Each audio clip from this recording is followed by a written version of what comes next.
swab a blood sample and then drip LCV reagent onto the swab to see if there's a reaction. And it's a presumptive test for blood. So if there's a reaction, typically it's presumed to be blood. And during your time with AP, we went over a few things, but did you complete other trainings as part of your employment? Yes. Related to crime scene investigation? Yes. Have you ever been qualified as an expert? Yes, I have. In what? General crime scene processing. I don't recall if I was, if there were other specific areas of crime scene investigation that I was qualified as an expert in. But. No problem. Back on August 24th of 2016, were you on call with the crime scene team? Yes. Okay. And did you receive a call out that day, a homicide call out? I did. And when you got to the scene, what was your role that day?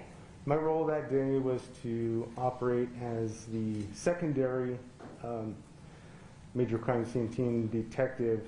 Nick Lasker was the primary crime scene team detective. He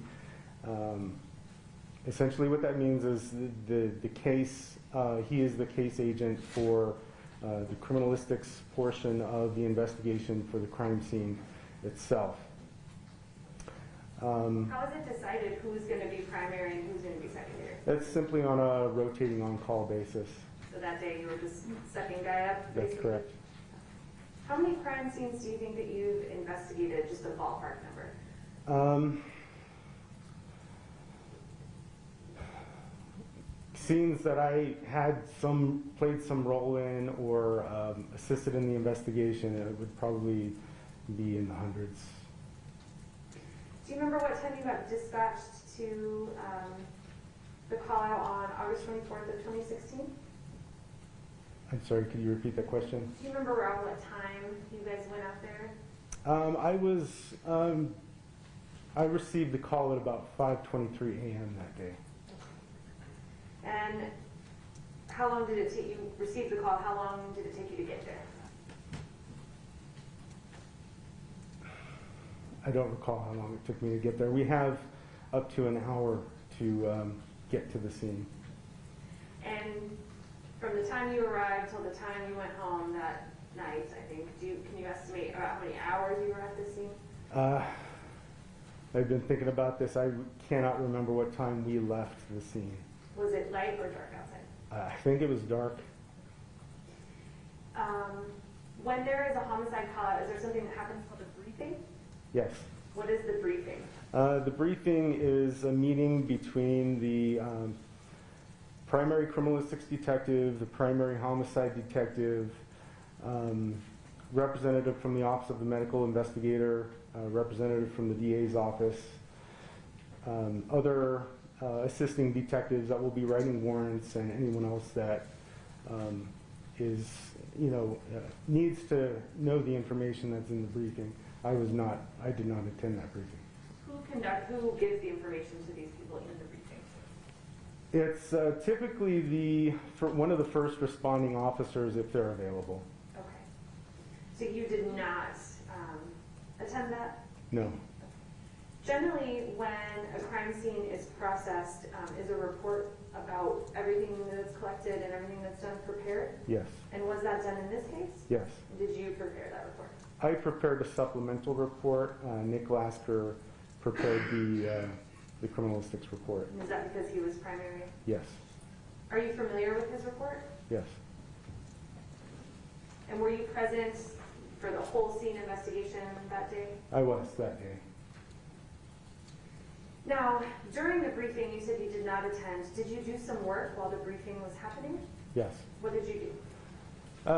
Typically, the secondary detective doesn't attend the briefing and will begin the job of the secondary detective, which is to take photographs. I started all of my overall photographs of the general area, and that takes quite a while. So that's how I use that time.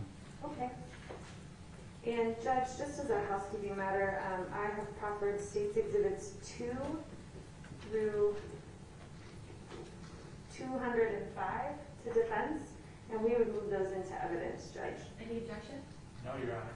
States 2 through 205 will be admitted and published at will. Thank you, Judge. Detective, I'm going to show you a few photos. I'm going to start with what's been marked as States 3. Can you tell us what this is? So this is a view just outside of the crime scene tape. And it shows the apartment complex. I believe that's building 8 in the background, and the mobile crime lab parked in the middle of the parking lot. And is this one of the photos that you just described taking sort of while the briefing's happening before Yes, you have warrants done and are going into the scene? yes. Okay, I'm going to show you States 4. Which building are we looking at? That is building States 5. 8. Again, that would be the west side of building 8. States 6. That's a picture of a car. Okay, let me put States 4 back up. Do you see that same car in States 4? Yes, the color is off here. I remember it being gold. Okay.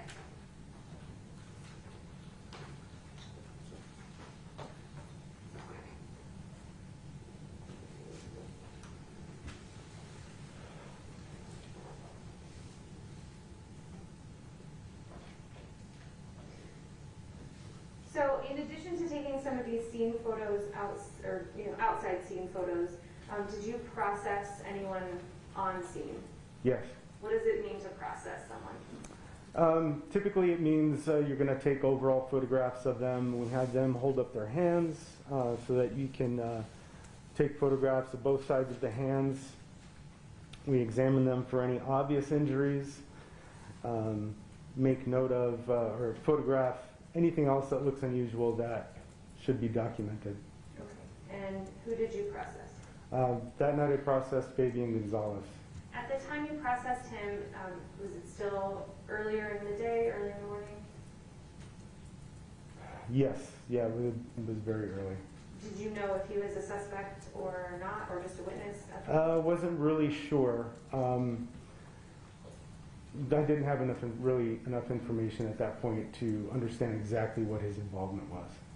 Understood. How was he acting while you interacted with him? Well, he was shaking nervously. In kind of a very low tone, he asked me, is my Hita okay? And I understood that to mean the girl that was in the apartment dead. Did you tell him anything about what was going on with you? No. At the time you were processing the defendant, did you know where Jessica Kelly and Michelle Martens were? I knew that they had been taken into custody, and I believe at that point they had already been transported to different hospitals.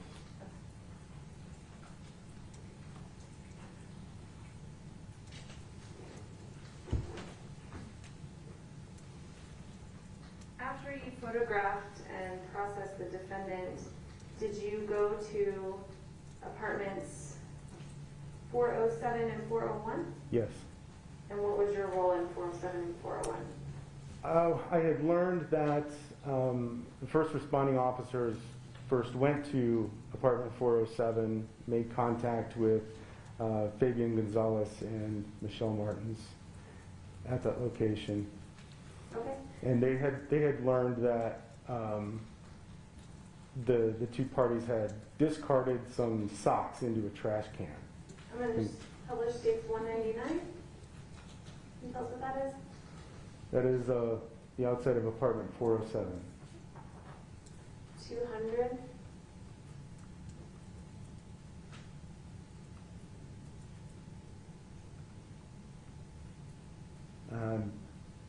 Only assuming that the inside of apartment 407. Okay. And then 201. And then I'll just quickly show you 202. And that would be the trash can where the socks were discarded. Okay, and in 201, it's missing this yellow thing. What is this yellow thing? That's an indicator that we use to indicate items of evidence. The CL on that indicator indicates an item of clothing. And is this the trash can we see back here in 200? Yes.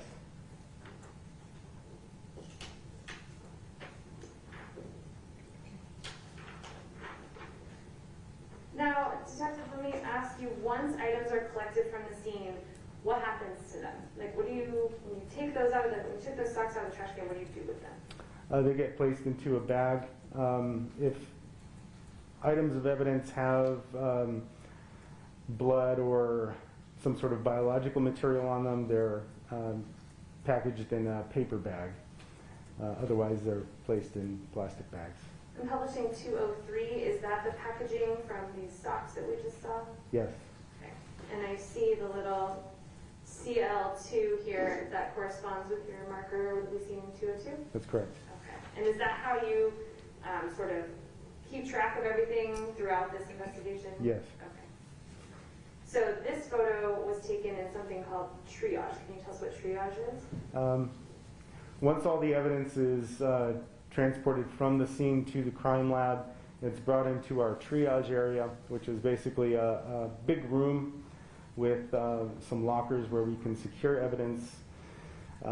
There are other lockers where once the evidence is processed in triage, we can place those items then in another set of lockers where they remain locked until evidence technicians come and collect them from the triage and put them back in the evidence warehouse. When we triage these items, it allows us time to further examine them, take additional photographs of them, collect additional evidence from these items if we need to. Okay. So when they're, I'm going to publish 204. Are these the one of the photographs that was taken of the socks from the trash in 407? Yes. And also 205? Yes. Okay.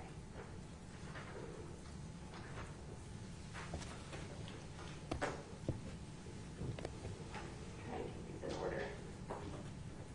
So after you, was that everything that you did in 407, just collect those socks? That's correct. Yes. Tell us about 401, and I'm going to publish 193. What were you looking for in 401? I learned that the resident of 401, the name escapes me, had some information or had associated with Michelle Martens, and I believe she was a babysitter, took care of Michelle's kids from time to time, and that there were some text messages. There was a text message exchange with Michelle Martens that they wanted, that detectives wanted documented, in addition to some cake pans that apparently were brought there for some sort of celebration for Victoria. Okay. So this is the door to 401. I'm going to publish states 194. What is that? I believe that would be the inside of 401. And 195, right here. And those would be the cake pans. Okay. And 196, what is this? It's a little hard to see. That would be a photograph of the phone with the text message exchange. Okay. I don't know if I can make it not so glaring. See what I mean here? Well, you're making a hand gesture that I don't know what it means to do. I have an There assist. should be buttons over there that you can sort of up and down the arm. Okay. Oh. There we go. That's better. Can you see that, Detective? Can you read that now? Yes. Okay. Can you read it for the jury? What those text in? I'm going to have to take the mic here. I need to really clean Go for this it. monitor. Get comfortable. It says, "This is Amanda, Bailey's mom. We're neighbors. Victoria is trying to get a hold of you." The reply is, "Okay, I'm coming to," or, "Okay, I am coming. Keep her there." And then another text from the same person, "Can you keep her there?" A reply to that message, "I have to leave in about 10 minutes. That's fine if it'll be before then.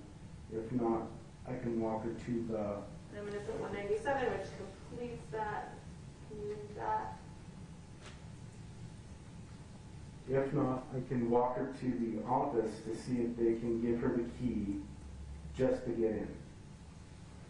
The reply to that message is have her sit on my perch, then a correction porch, and a reply to that, okay.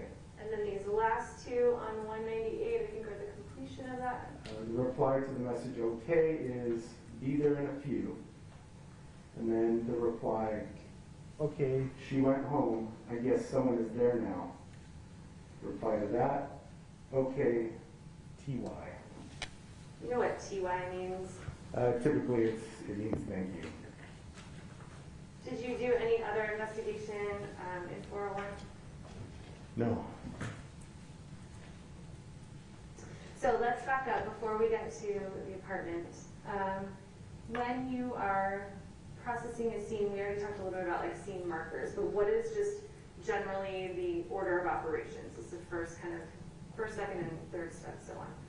Well, the first thing to do is we have to wait for a warrant. Once we receive that warrant, I can begin overall photographs of the interior of the scene. It always starts from outside the scene itself, working our way in to the front door. After you sort of do those overall photos and get them to the front door, do you do the same thing inside the house? Yes, the same thing occurs throughout the inside of the house, just taking overall photographs, nothing specific at that point, just to get as much documentation of the nature of the scene as it was when we stepped in to begin our search. Okay. Now, once those photos are taken, what do you do then generally? Then we can, begin looking for evidence, looking more specifically at things that we need to collect, start determining what is of evidentiary value, what is not, and essentially formulating our plan to process the scene. When you find something of value, or of potential evidentiary value, is that when you use those markers that we saw already in the one photo of the trash can? Yes, if it's something we intend to collect, we will place an indicator there. Now, once you do that first sort of broad search, do you take another set of photos? Yeah, we're taking photos. I'm taking photos the entire time, constantly taking overall. Once we find an item of evidence that we've indicated, we'll take overall, mid-range, and close-up photos of those items. And we do this many times, and so there are a lot of redundant photographs from many different angles. How many photos do you think you took of this scene? Looking at all the photos that I took, I think I calculated there were over 1,300 in total, including the vehicle search that I assisted with. Did you do something in this case called a Pharaoh Scan? Yes. What's that? The Pharaoh Scanner is a tool. It's a digital measuring device, and essentially it's used to. It's on a rotating head on top of a tripod, and it uses infrared lasers to project around the room, and it creates a 3D data set of everything in that room, every point that the lasers touch. The device also calculates color values for the intensity of reflected light to provide a sort of shaded and colored image within this 3D data set. Really, it's just millions and millions of points of data. And that's done, why, just for detectives use later, or? It can be used later for many purposes, including creating diagrams, obtaining accurate measurements of anything within that area. We can measure anything in that area with special software, and we can also create other presentational types of content. Okay. During the processing of this scene, describe how you and Detective Lasker work together. You said he's primary and you're secondary, but what's the interaction there? Essentially, he's doing the looking. He's pointing things out, deciding what's important, what special things that should be photographed maybe that I didn't see. So I'm really working at his direction, and items that are collected, ultimately the final decision is his decision.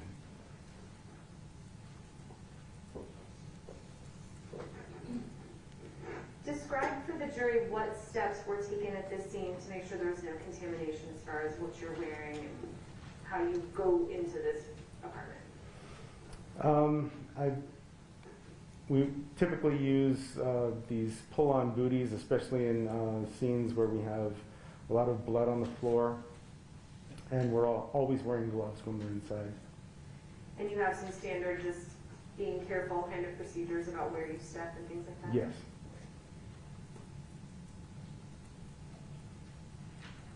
After you processed the scene, who took physical possession of the items that you collected? Or actually, let me back up and ask you, were these items tagged into evidence? Yes.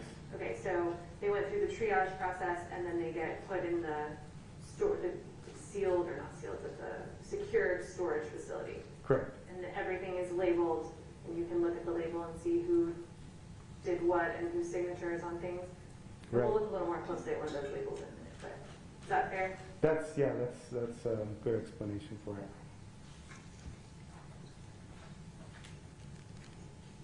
Was this you said that you and Detective Lasker worked together.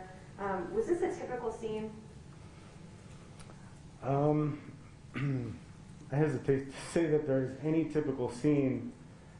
This one was, what I can say about this one is this one was the most monumental scene I think I had in my 10.5 years. So in that regard, it was not typical. And it was one of the most violent that I had, that I was part of the investigation for.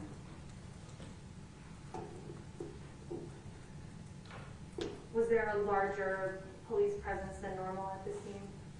As far as Oh yes, oh yes. More supervisors there, chain of command? I think we had every supervisor that the crime lab had at that time at the scene at some point or another. Multiple detectives.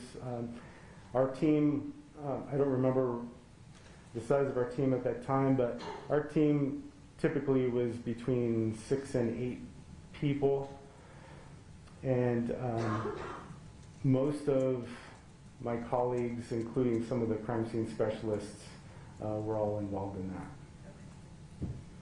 Now, you told us earlier what LCV is. Can you just describe how LCV is different in detecting blood than just your eyes?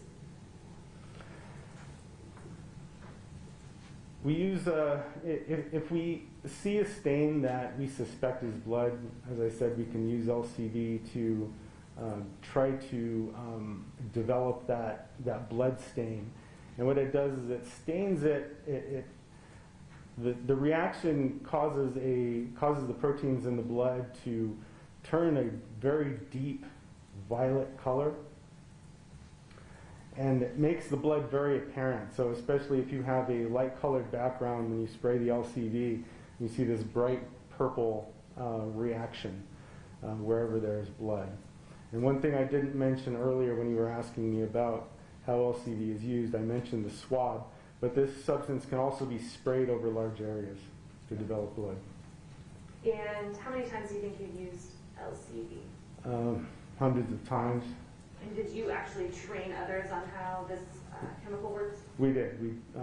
Everyone in the crime lab, well, on the criminalistics team, major crime scene team, would participate in assisting training of other field investigators and how to use the tools that we use. So before we get to the photos, because we talked about how there's an amount of blood at this scene, can you just describe specifically with blood or with swabs how that's collected, what precautions you take, the gloves you're wearing, packaging, all of that? So if we're going to collect a sample of blood, we have swabs that are packaged. They're sterilely packaged in paper. They're medical swabs essentially, and of course we're wearing gloves each time we do this. but with clean gloves on, we have these dual packages of swabs. The swabs are removed from the package. They're moistened with distilled water. The sample is collected, so the swab is basically just we move the swab around the blood, swab up as much as we can, and then those swabs are then placed into a small, like a coin envelope. And within that coin envelope is, we put a piece of whey paper, which is just like a rice paper, clean rice paper, that's used in laboratories. And those swabs are contained in the rice paper. They're basically wrapped in it, and then that whole unit is shoved into the coin envelope. These swabs are have long sticks on them, so we can stay away from the blood, put them in the envelope and snap the ends of the sticks off. Those get discarded, and then the coin envelope, which is already pre-labeled, gets placed into a larger envelope with any other blood samples from a particular area. So let's move to the apartment. I'm going to show you what's been marked and admitted as state 7. This is front door. I'm going to show you states 8. Can you tell us what we see here in states 8?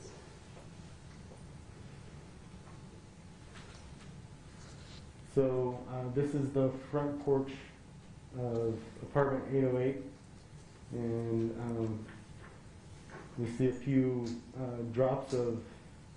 passive drops of blood that were deposited at a near 90-degree angle. I'm going to show you 9, which is now with a marker. And when you say passive drops of blood, what does that mean? It just means that there's really no movement. Someone is standing there and just dripping blood onto the surface. And 12 is, which direction are we looking at? This is from inside the apartment, facing the south. And this B1 was collected in the method that you described? Yes. Let's move inside just a little bit. And like you said, there's a lot of redundant photos, so publishing states 13. Can you describe, now we're a little bit inside the door? So this is, yes, just inside the entryway of apartment 808, and we've placed indicators B1 and B2 near those blood stains. Okay, I'm going to show a better photo of B2. This is 16. And these were all collected. Let me just say this with one question. Whenever we see a marker, was that something that you collected? Yes. Okay. I'm going to show you what's been marked as states 15 and enter to states 15. I think that says B10. Yes, that's the inside surface of the door. And states 14. And that's a close-up photo of the doorknob. Okay, so B10 related to what's on this doorknob? Yes. Okay. Then I move to, so that's the inside of the front door, is that correct? That's correct. Okay. State 17 is, where is this? Do you remember? I believe that's the kitchen. Okay. Could it be right inside the front door? Near B2, kind of foyer? That's exactly why we take overall mid-range and close-up. So if I have a close-up photo or even a mid-range photo, I may not have surrounding reference objects to understand exactly where that is. It could be the entryway. Okay. There was laminate flooring from the entryway through the kitchen. I'm looking at 18. I see some carpeting here, and then a wall, and then an entry over here. That's correct, yes. Okay. So this is the entry into the living area? Correct. Okay. And that was 18. States 19 is before, sorry. And let me give you a better one. How about 20? There you go. Does that orient you a little better? Yes. It's a little difficult to look at them close. I'm not sure of the direction on this because of the glare, but this it looks like it's just inside the kitchen, if I'm not mistaken. One moment, let me grab a chart of the apartment. That might help us out.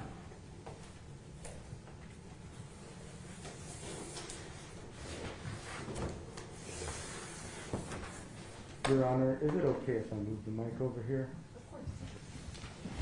Okay. This might help a little bit.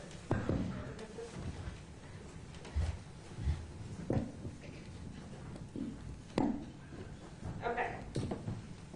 I have a big diagram that I'm going to put, I guess, over here. We're getting. Oh, we have an easel. Even better. Okay. Do you recognize this? Have you seen this before?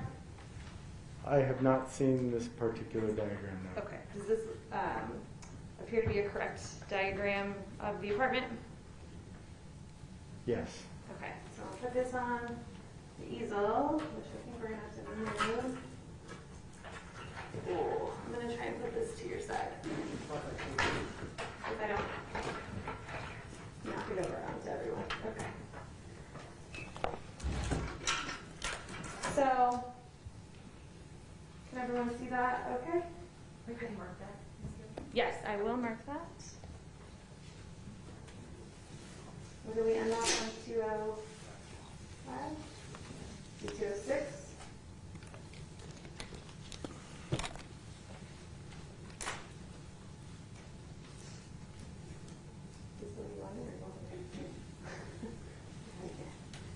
Okay. Your Honor, may I move this into evidence? Is there Any objection? No objection. Okay. 206 will be admitted. So, Detective, I don't know if you can see. Can you see that okay? So, this is our front entryway. Would you say that the B's that we're looking at are kind of right in here? Yes. Okay. That might help. And let me actually... Like the small one? Okay. We'll see if we can find a small one of those two to put on the document camera, but we'll keep going. So we're sort of right inside that entryway. There's also a closet in that entryway, and this is stage 21. Does that look familiar? Yes. And I don't see any markers or anything in this closet. Did you guys find anything of evidentiary value here? I don't recall if we found anything in that closet. I don't think so.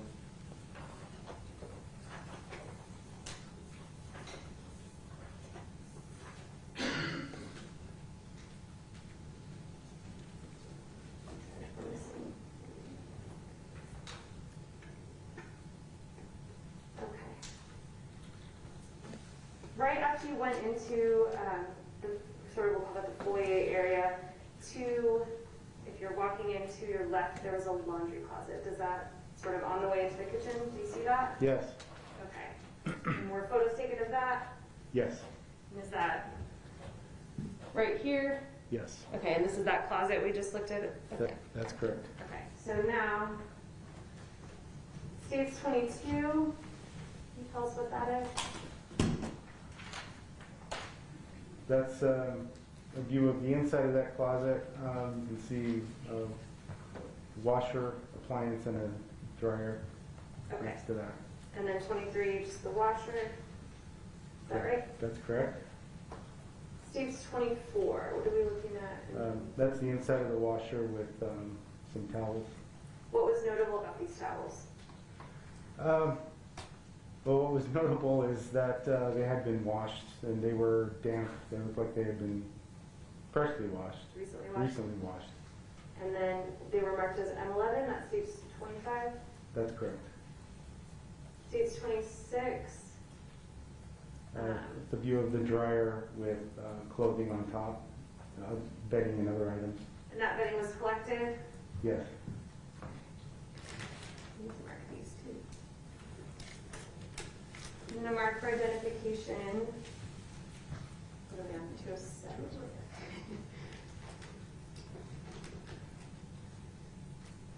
Do you recognize this, Detective? Looks like some of the bedding that we collected. If I bring it closer so you can inspect the tag, does that help you? Yes, that is indicated as M11, Okay. A and B, or yeah, A and B. And I would move for admission of states 207. Any No objection? objection. 207, are you going to open it now? I'm not going to open this one first.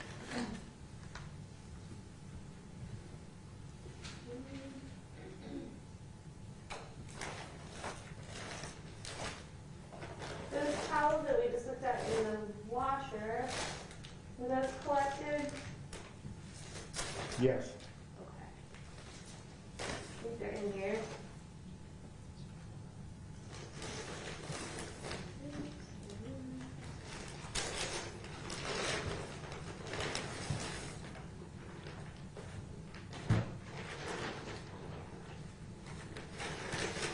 There it is.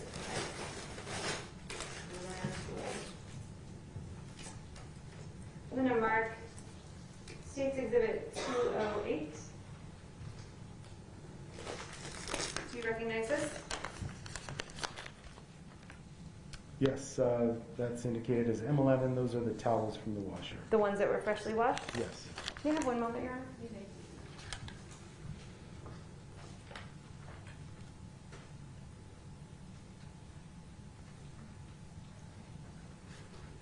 Detective, if you don't mind, I think we have some gloves for you.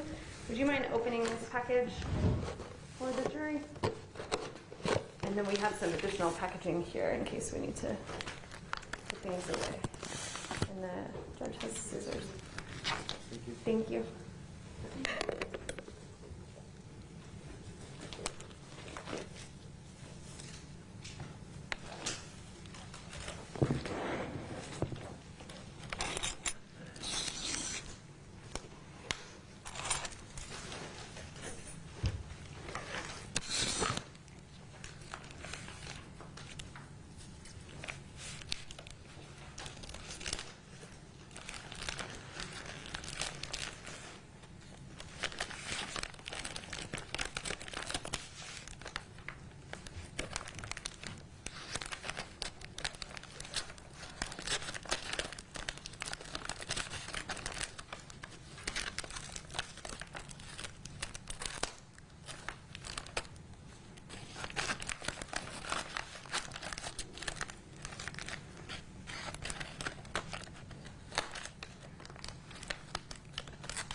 Thank you.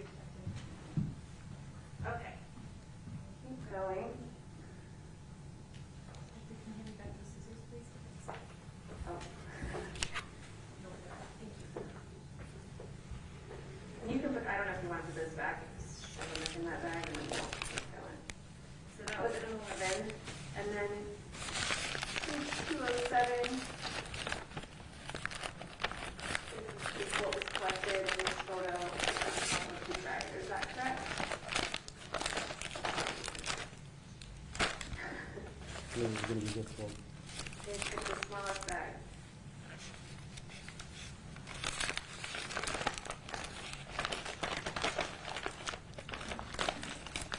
And while you're doing that, Detective, I see lots of tape and stuff on that bag. Can you explain what all that is?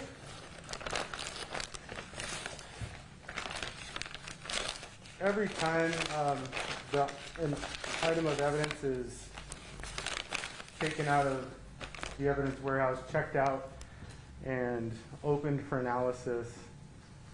Whoever opens that or breaks the seal they'll cut open an area where they can remove the item, ideally without disturbing any of the other seals if at all possible. And then they'll tape that back closed when they're done examining the item, and it'll be initialed, and the date will be written across the label or the tape. So looking at that bag, you can see different people's initials from when different tests were done and different times it was open, Yes. examination, things like that. Yes, there are multiple dates on here.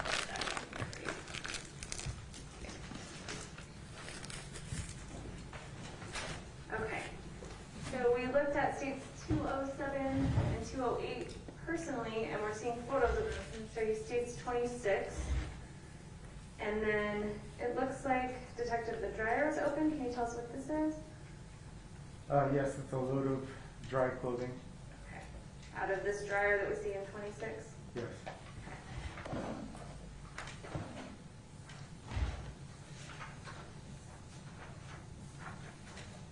Okay. Ms. Gailey, did you move into 208? The towels? If I did not, Judge, I move them now. I Just made make sure we got that done. Mr. Aaron's, any objection to that? No, Your Honor. All right, 208 will be admitted if you didn't already do so. Thank you. And let me ask one more question about what was in the dryer. Were those items collected out of the inside of the dryer? Yes.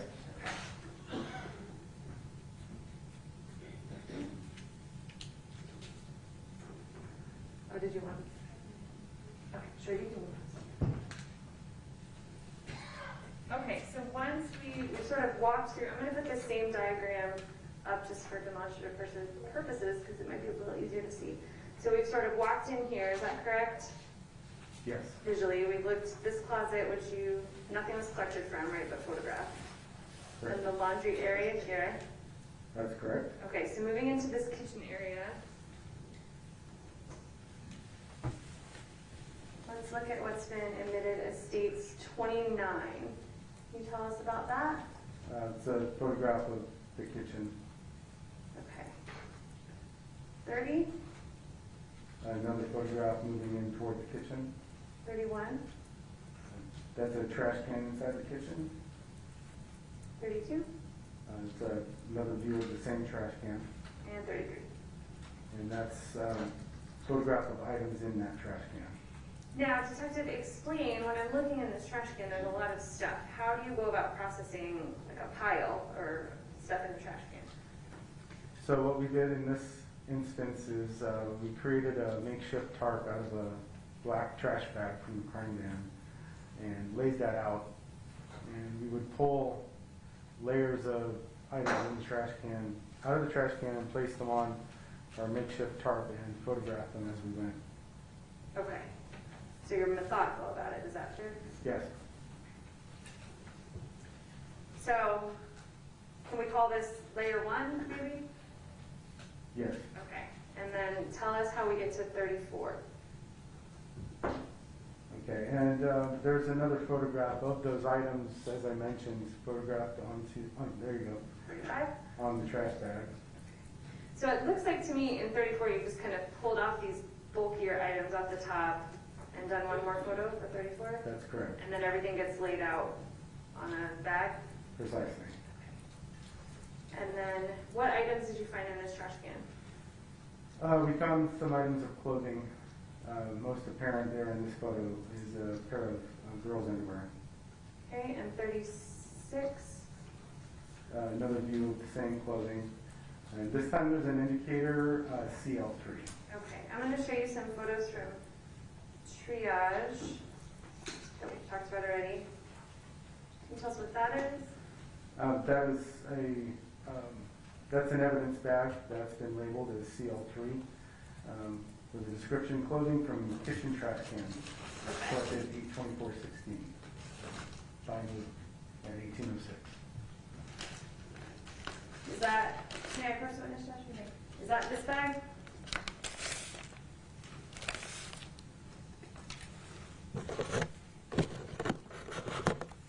Yes, same bag. where our Sharpie went. I probably lost it. Let's see if I need to mark this. Are we on 209? 209.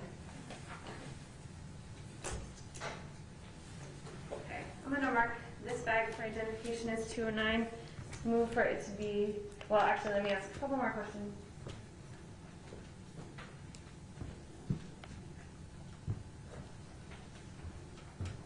Okay. So within that bag, so inside that bag, do you recognize this item? Yeah, that looks like the jumper taken out of the trash. And that states 40. States 41. Do you recognize that? Yes, that's the underwear that was in the photo. And states 42. And a sock.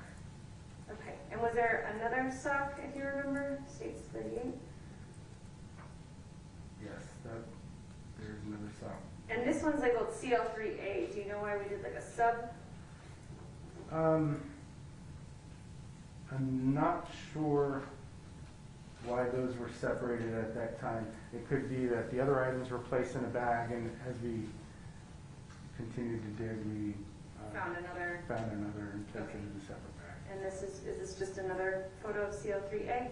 Yes. So in that trash can we had some children's size underwear, a jumper, an orange sock, and a white sock. Is that Yes.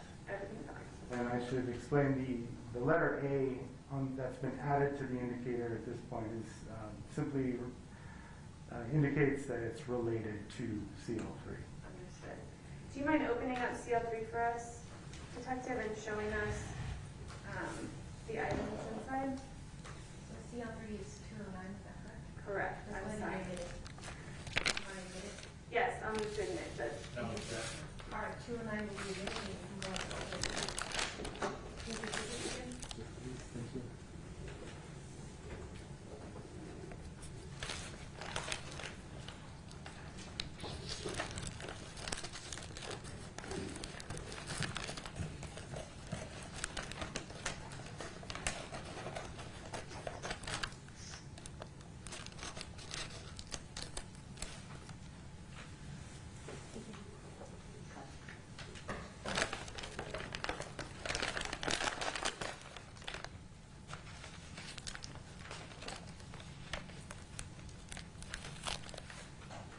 Need that. Is there any paper? Some sort of Is a that barrier? paper? Is that pink? I like sorry? butcher paper. Is that Yeah, something just, it's labeled as biohazardous, and I don't want to just take it out onto the, okay.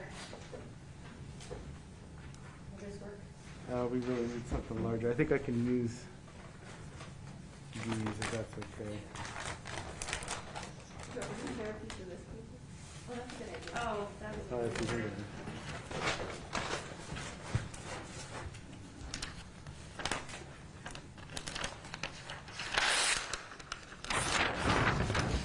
Two or one? Just one.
What exhibit is that?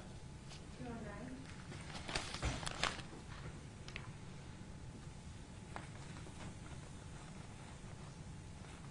So that looks a little different. Can you tell if there was some testing done on these items? I see some marking and cutting and. Yes, there are a lot of marks that were not on the item originally. It looks like areas were cut out and possibly initialed by whoever was doing the examination. There are some other pieces of paper in here that were not originally packaged. I'm not sure what these are. Okay.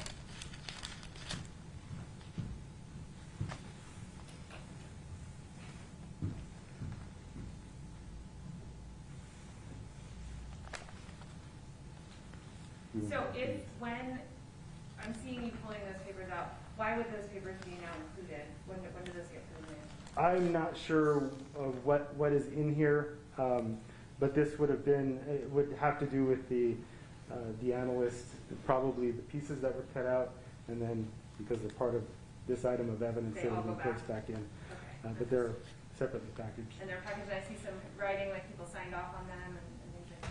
Yes, you have dates, initials, multiple dates and initials on each of these.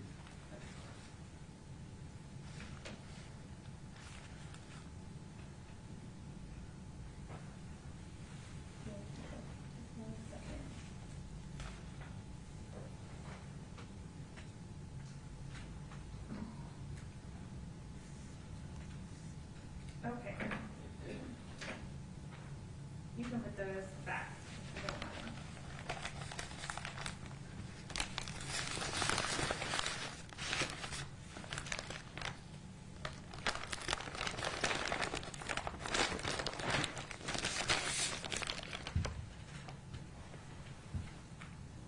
All right, moving through.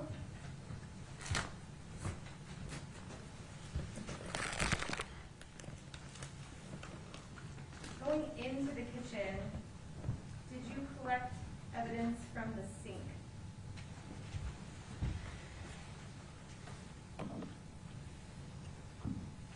Yes. And I'm going to publish 43. Does that look familiar? Yes. And 44 Yes. and 45? Yes. Tell us what was notable about this sink and what you collected out of it. It's a little difficult to see, but the water's tinged red, crimson red. And also floating in that water on the surface are bits of fatty tissue. And there was also some hair floating on there too. And what did you collect out of here? What did you take out of here?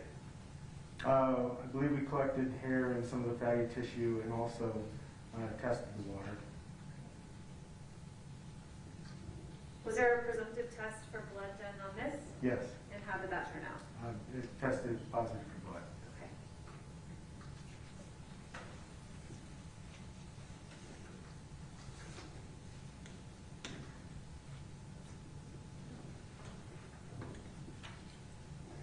Moving to the kitchen floor, we were sort of looking at a little bit outside of the kitchen in this foyer area, but moving sort of, here's the sink, into this area. I'm going to show you 46. And then, do you recognize that? Do you recognize that photo? I'm having a hard time orienting myself here. Okay, do you want me to show you this one? Oh, there we go. I didn't see couldn't see the top counterpart of the big Oh, square. okay. It's hard because I can it's see an the up and sink down now. photo on a side to side. So yes, that's the floor just under the sink. Okay. And this is a little more, this is one of your close-up photos. Right in here, can you tell us what that is? Yes, that's blood. And this is marked with which indicator? B6. Detective, do you have an opinion as to smearing or wiping of B6?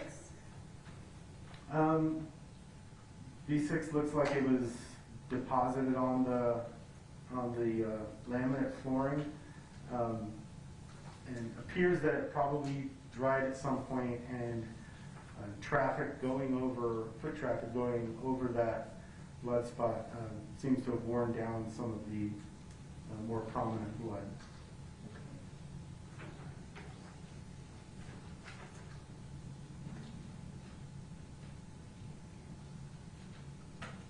All right. Moving over to the refrigerator, I'm going to show you states 50. And I know I'll try to move it down so you can see the whole thing. Does that look familiar? Yes. Was there some blood on this? I can't see it in this photo, but I believe there was blood on the, How about 51? Yes. Does that help? indicated as B8 on the upper. B8 on the fridge. And do you have an opinion as to this blood pattern? I've seen this photo before. It's not very clear in what I'm seeing now, but I remember it looked like essentially a blood swipe, which is a bloody object coming in contact with another object that does not have blood on it. And it appeared like it could have been bloody hair or possibly like a bloody mop, something like that. Was there blood evidence found above the fridge? Yes. Okay, we're looking at 52. Does that look familiar? Yes. And what are we seeing here? It looked small droplets of blood spatter staining the walls and cabinet above the fridge. When you say spatter, what does that mean to you? It just means it was deposited, flicked onto the surface Okay. with force. How does something like that happen? This is low velocity, so it really could happen from an object with blood on it being moved around with enough force to fling droplets of blood off of that object and depositing them onto the surrounding surfaces. Okay. When you're doing investigating a crime scene, do you take pictures of the insides of cabinets and things like that? Yes. Why do you do that? Just to be thorough, our photographs are also serve as detailed notes of what was at the scene, and we don't have the luxury of spending a long period of time scrutinizing the insides of cabinets, but we can do that at the lab. And if we take good photographs of everything inside the apartment, we can spend more time at the lab further examining details of that. Okay. And you did that at this scene? Yes, Published 53. What is that? that's the inside of the fridge, 54, the inside of the pantry, 55, inside of the sink cabinet, 56. the inside of the microwave. So is it fair to say that when you're processing a scene, some things, the evidentiary value, you don't understand until Later on? Yes. How does that happen? or when does that happen, I guess?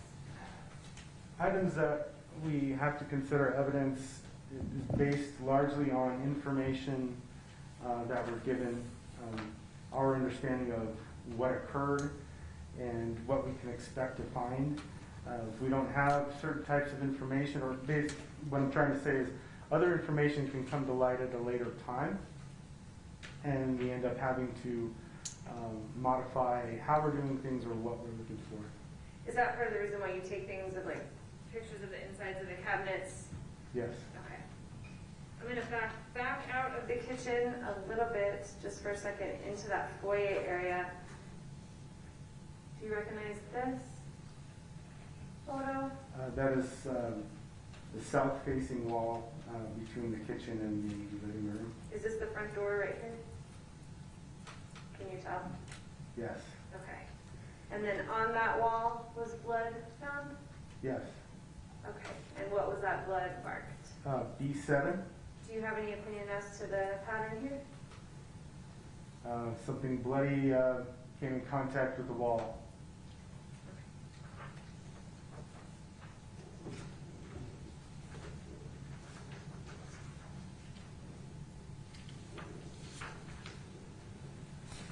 Okay, back into the kitchen. Sorry, that was a little, I tried to put these in order, but it was not perfect. Let's see.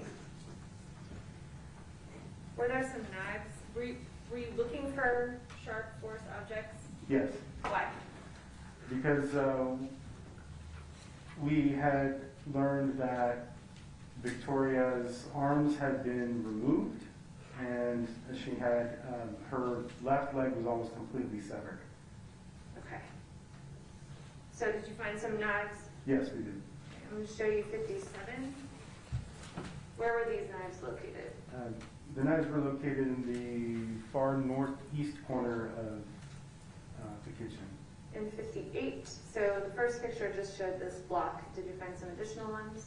We did in the below drawer, Okay, 59. and that's a close-up of the items in that drawer. And then I'm going to show you one of those triage photos that we talked about. Is this the packaging for that knife block? Yes, And is this one of the knives that was in that knife block? yes, As well as these knives? that's correct. Okay. And so you just collect all the knives because you're not sure which, if any, have value at the time, right? Correct. Did you...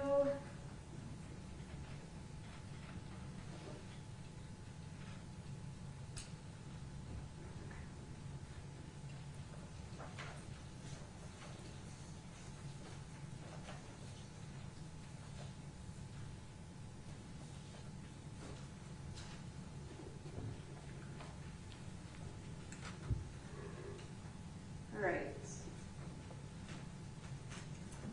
Moving into the living room from the foyer. Let me show you 63. Does that look familiar? Yes. Okay, so where are we in the apartment? That's from the entryway facing east into the living room. Is my finger going the right direction here? Yes. Okay. And 64. is that just facing the other way? Yes. Okay. And so I see some things, I see some scene markers and some things look a little different than those first pictures without scene markers. Is that because this area has kind of already been done and you've already kind of looked for stuff and moved some things around? Yes. Was there blood found in the living room? Yes. Okay, I'm seeing a scene marker here. I think it says B26. I'm going to show you 65. That might be a little bit closer. And then 66. When you talked about LCD, and I'm not sure how Well, these photos are showing up, but did you use LCD in the living room area? Yes.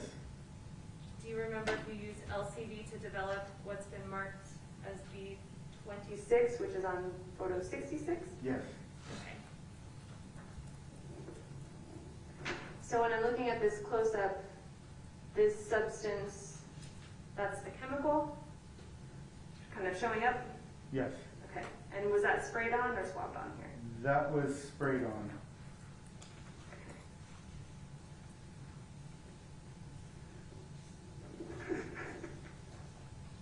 There's a furnace door, sort of just to the side of where we're looking, with some blood found on that door.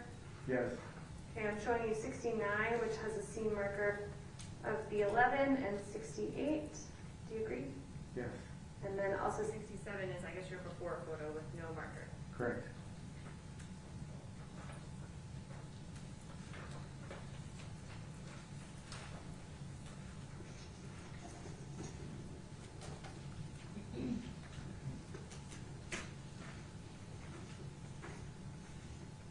moving around this living room a little bit more.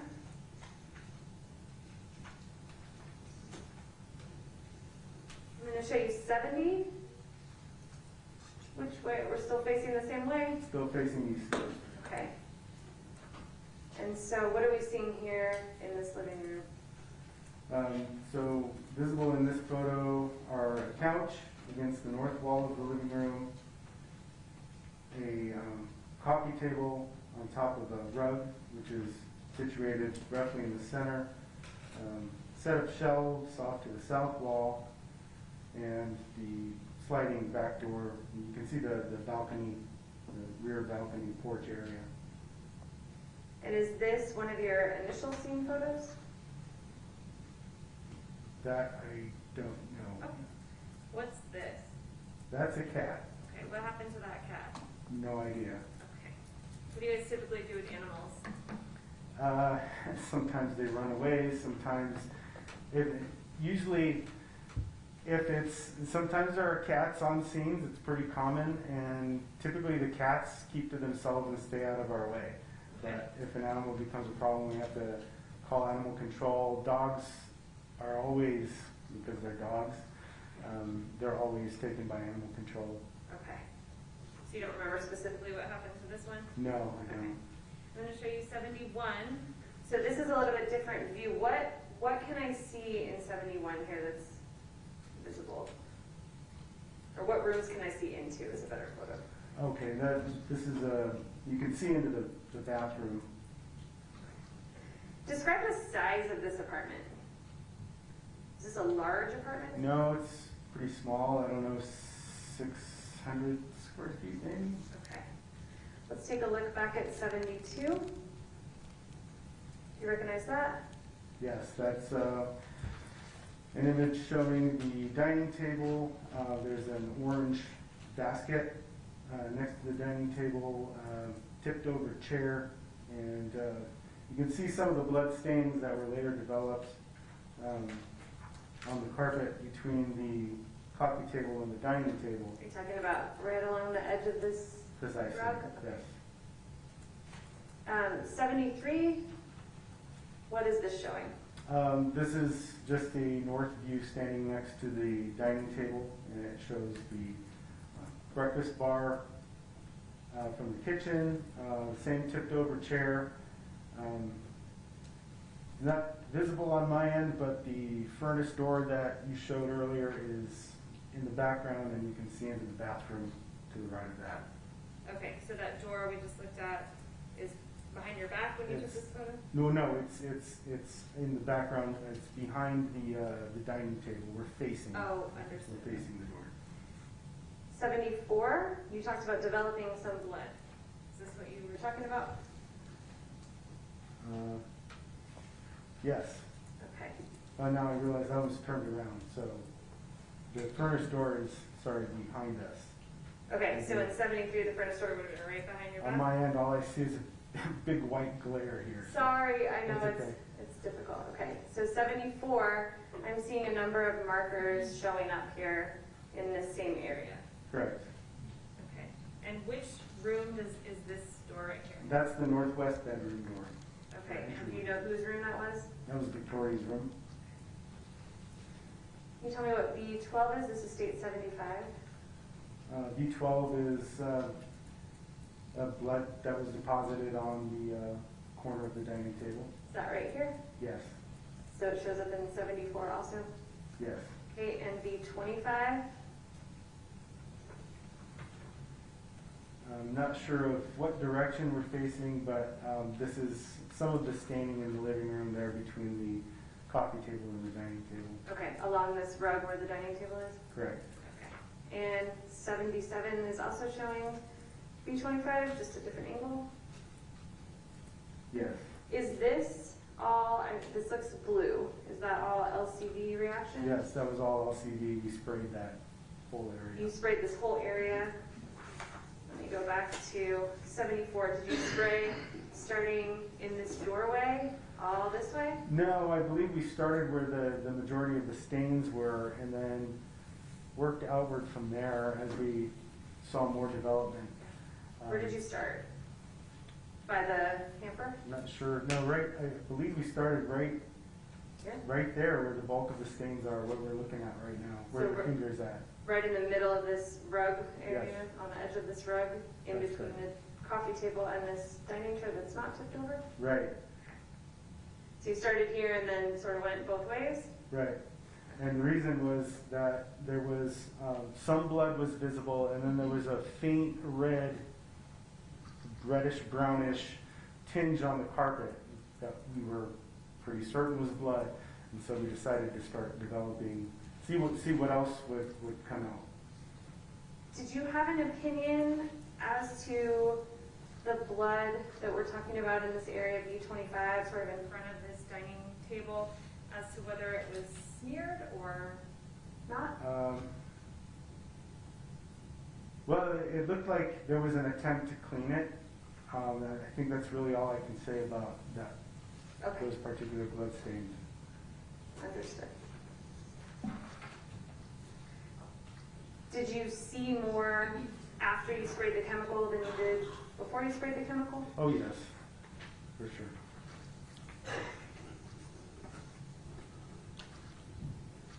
All right, so we were able to see a photo of a basket in some of those photos.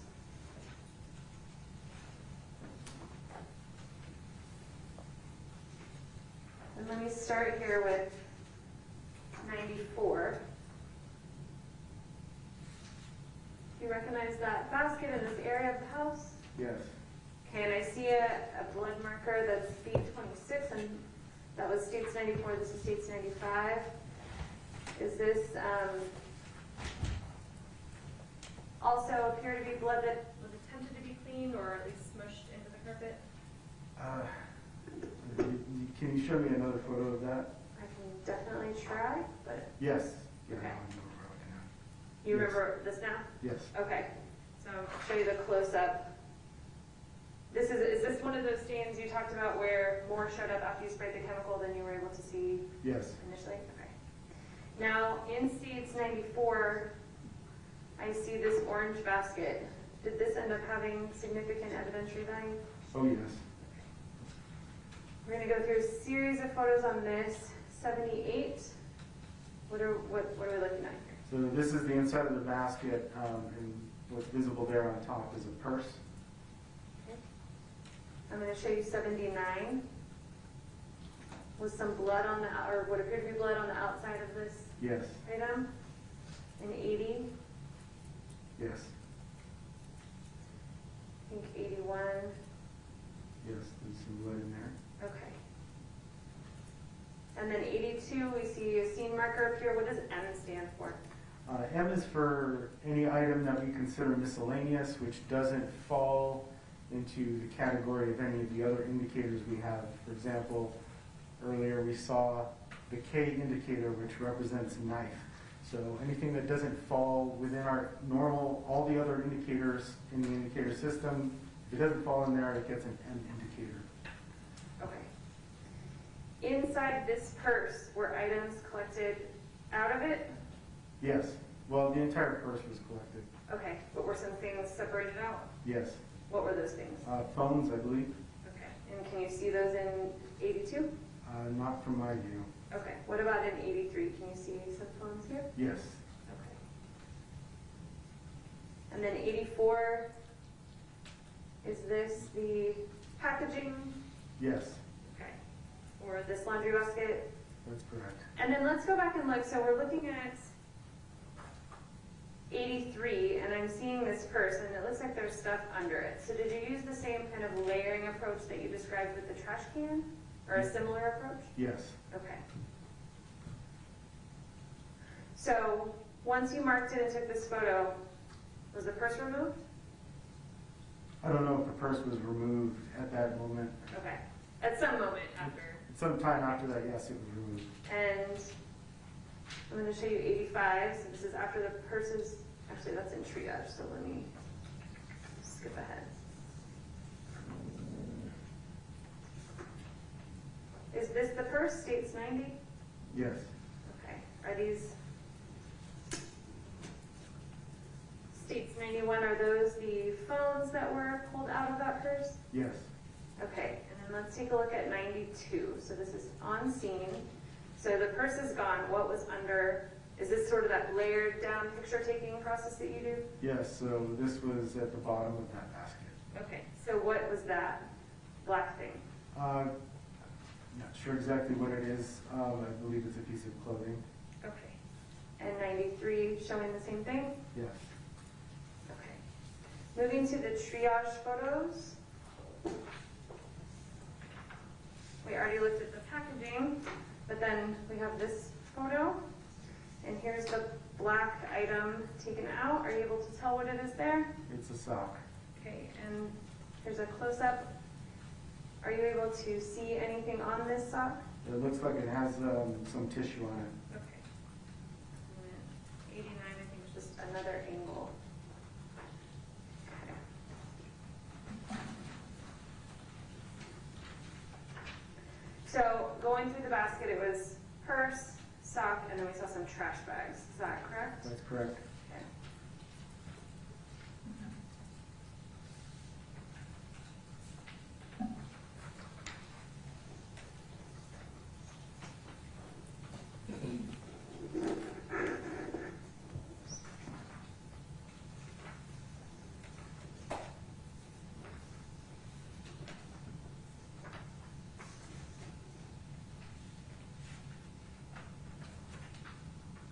Attempting to keep these in order, so.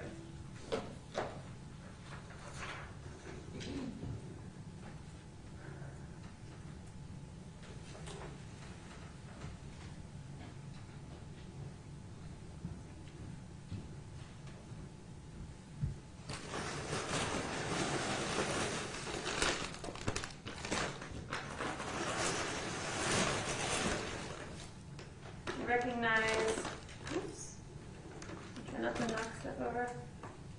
Let me mark this really quickly. Are we on 210?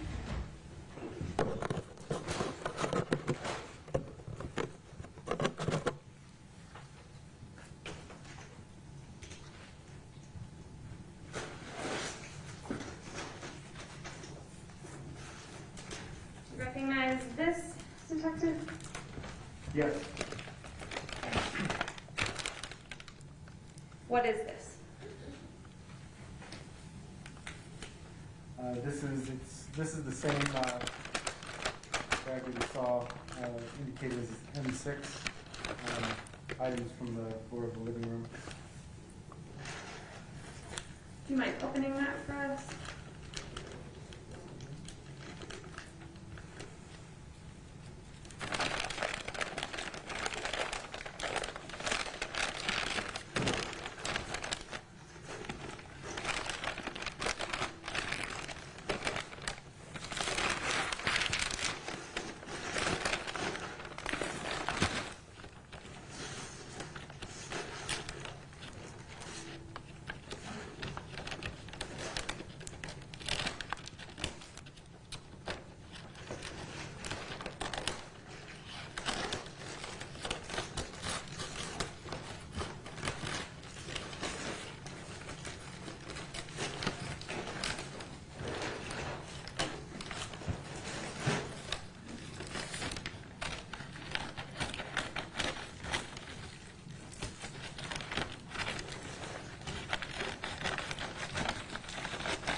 Yes, it's the basket. Your move for admission of seats 211. Or 210. Any objection? No objection? 210 will be admitted. Can you show the jury that basket?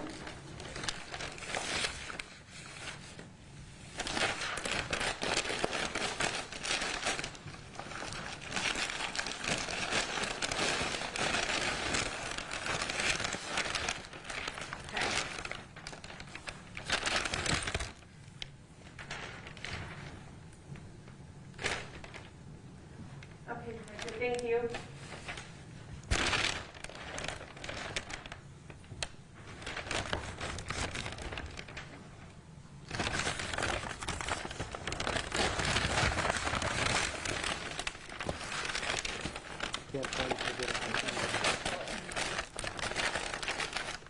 This thing really needs to be repackaged again.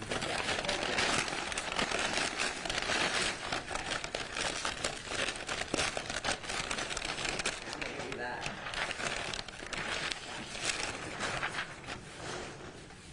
Okay. Now, we looked at the photo of that sock that was found in there. I'm going to show you what's been marked as tapes 211. I believe this has been repackaged a number of times, but do you recognize the label of that and the item number? Yes, it's the sock that we saw. Okay, we move for admission of states 211 into evidence. Any No objection? objection, no, Your Honor. 211 will be admitted.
there a reason why things get wrapped up the way that's wrapped up?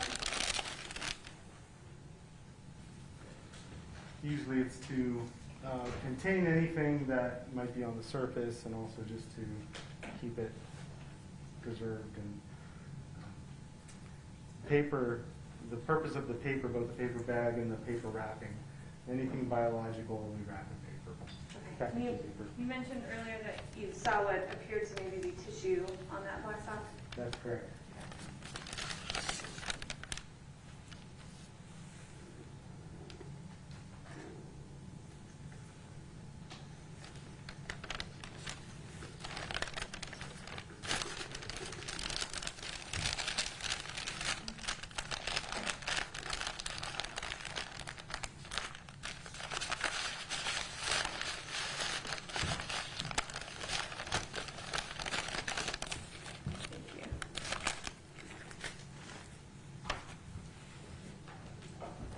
Okay.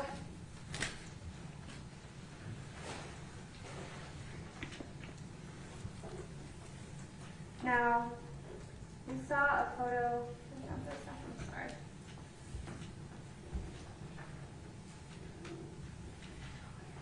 Chunks.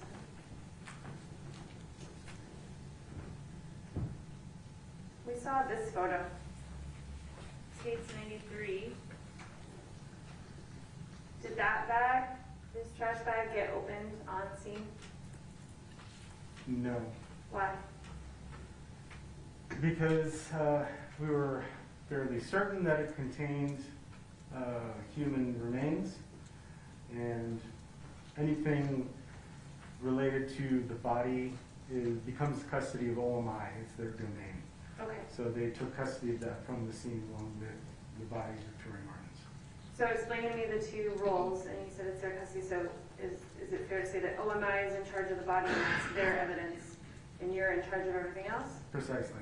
So this basket contained a little bit of a mix, so the purse and the sock and some items were yours, so to speak, and this you determined was potentially remains? Correct. How did you determine what was in there? So we learned early on, initially when we went in, we knew that, we discovered that her arms had been completely removed, and that her chest cavity had been opened up from about her sternum down to her pubic bone. And so the question was, where are the arms? We kind of looked around everywhere to find the arms, didn't find the arms. There was another sergeant, I don't recall his name at the time, who was in there with us, and he says, sees the basket, says, "What's that?" and points at the plastic bag. And so I bent down and I sort of touched it with my gloved hand, and I could feel it. It felt like, when you're at the grocery market and you're, palpitating a package of meat. It had this cold, similar feel to it. And I said, there they are. And so we were pretty sure they were in there, including some other missing parts. So when the OMI doc was there, she also felt it, and she was pretty sure, yes, the arms are going to be in there. Okay. What exhibit was that? 93.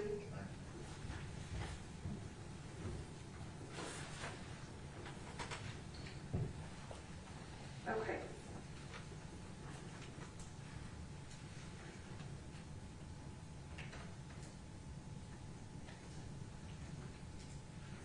So, if we're looking at this diagram, I cannot see, it states 206 blown up over here, and we just have a little one to throw up on the Elmo to make it easier.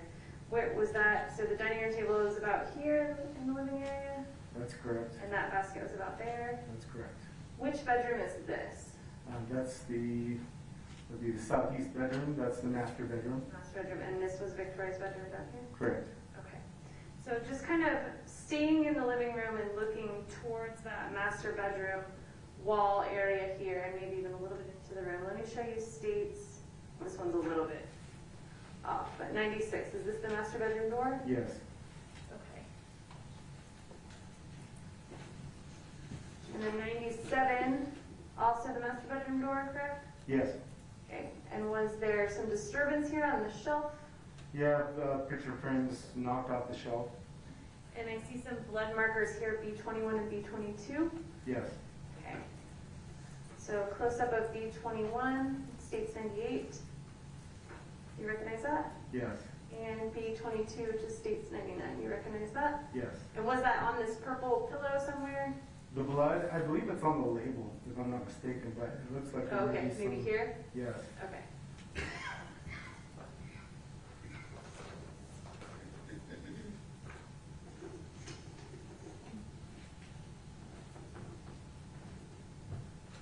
Okay, now on the other side of the door, we have the television. This is states 100. And above the television, I see that the television was on. Is that how it was when you guys went in? Yes. Okay. Do you remember if there was volume when you went in? If you don't, that's recall. fine. Okay. Would you typically turn the volume down or turn the TV off? Or leave it on? We would typically turn it off. Okay. So above this television in States 101, you took this photo of that picture collage. Why did you take this photo? I took this photo because one of the same reasons we take so many photos of insides of cabinets. We're investigating what's possibly a child abuse situation, child's been murdered, and so when you're looking at this, you're looking for you're looking to document what is the nature of life in the house day to day. What does it look like? What kind of family is it? Who lives there? That kind of thing. So pictures of family pictures on the walls and things like that can be important. Okay. I'm going to show you 102, the couch area. We also see some similar photos on the wall. Is that Correct.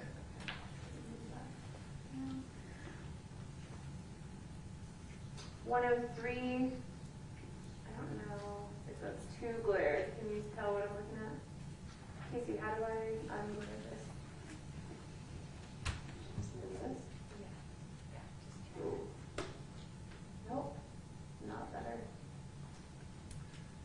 I can tell you it's a photo of the coffee table, bedding on the sofa against the north wall, and there's a white towel that had blood on it on the corner of that coffee table. Okay, I'm going to show you 104, which is a different angle. Are you talking about this towel? Yes. Okay. And then I'm going to show you 105 before we go back to the towel.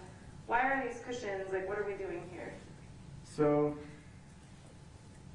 one of the pieces of information that we received in the middle of our investigation was that Victoria was sexually assaulted not just in the bedroom, but also in the living room.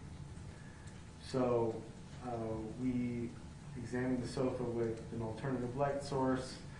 There was some bedding on the sofa, so there was some consistency there with the story the information we were being given.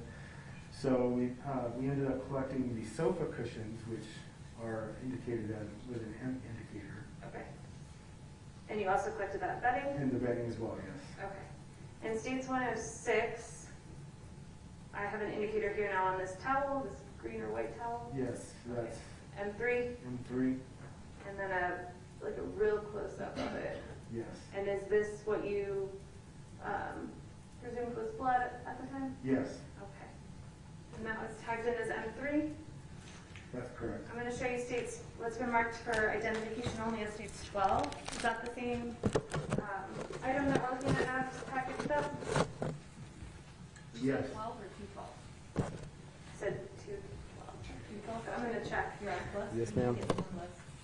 Let me just check in real quick before we're getting the list. Does anyone need a break real quick?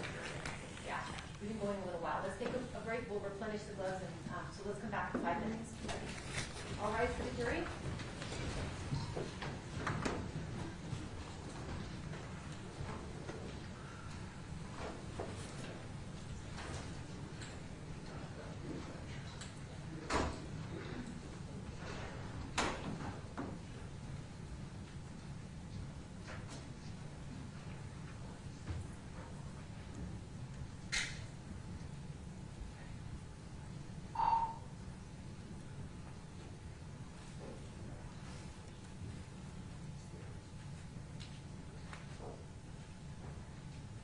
seated.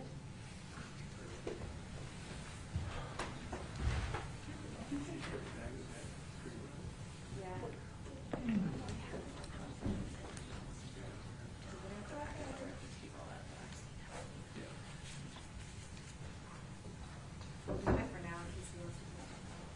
Judge, does the court have more gloves? Yeah, I think we're going to. Someone, okay. I thought you guys had them, but I'm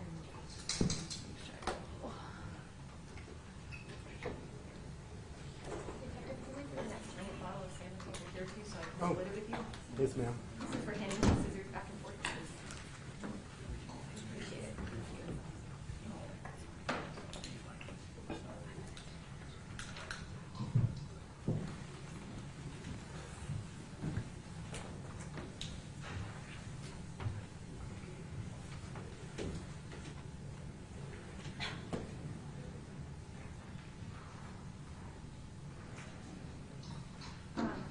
So I have.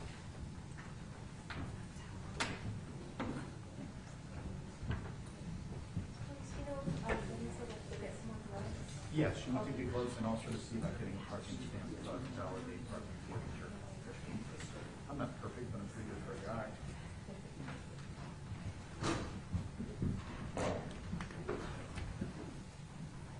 Oh, and Form 7.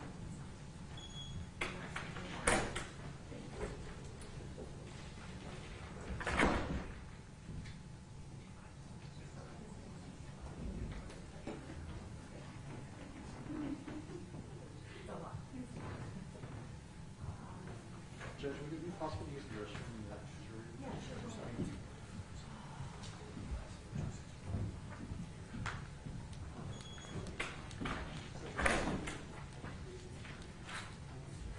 How do I so you just move the leg is all you can do. Is there yes.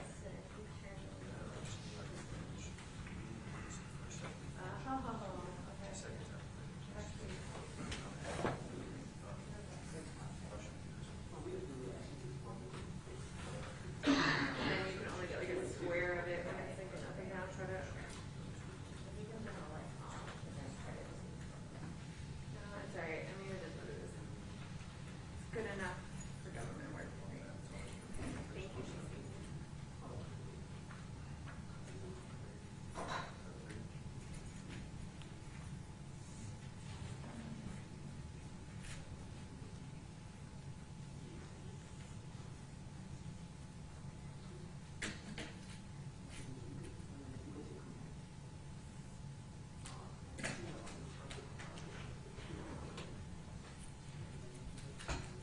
Do you have a water at your advantage? I'm good.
not have a copy of like that. They're all being sort of kept in the bunches that Ms. Gillies admitting them.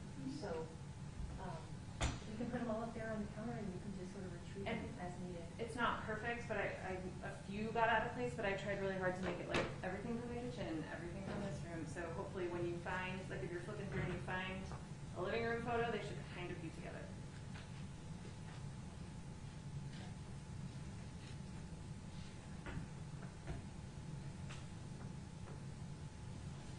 There are like, I think I found 3 that like were not with their partners, but.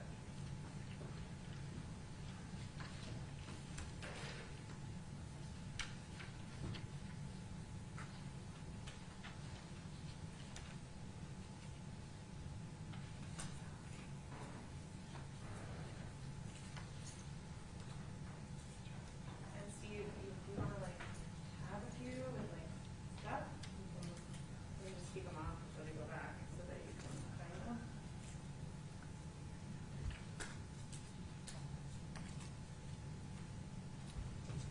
See how they go. Oh yeah.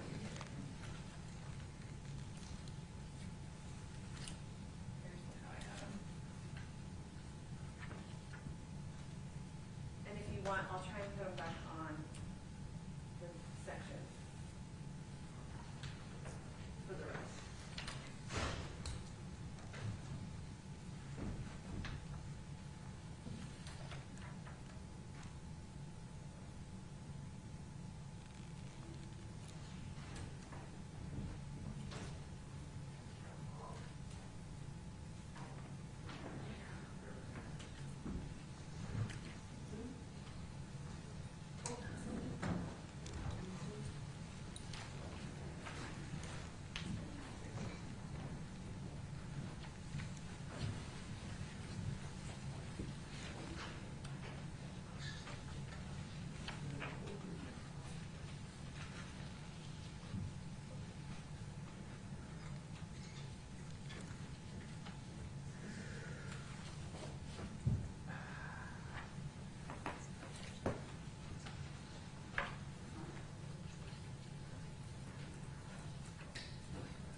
is that the hand towel that we see on the edge of the coffee table in the scene?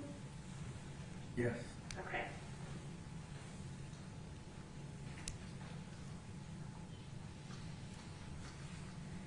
When you collected that towel, do you recall if it was wet or dry?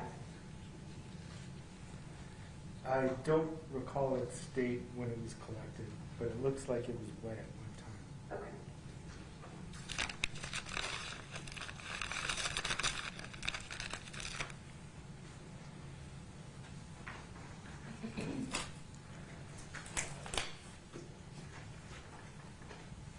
Let me back up and just ask a general. Did you want to get that? Oh yes, I'm sorry. The state moves into evidence 212. Any deduction? No, Your Honor. Let's admit before we publish. Okay. Okay? Let me ask you a general question. When you entered this scene, did you smell anything out of the ordinary just upon going inside? I know there was a fire lit and it had been smoking, but I don't recall actually smelling smoke. Okay. Did you, in any of the rooms, smell like a cleaner smell or a chemical smell that you recall? I don't recall. Okay. Let's go back looking. And for the record, 212 is admitted.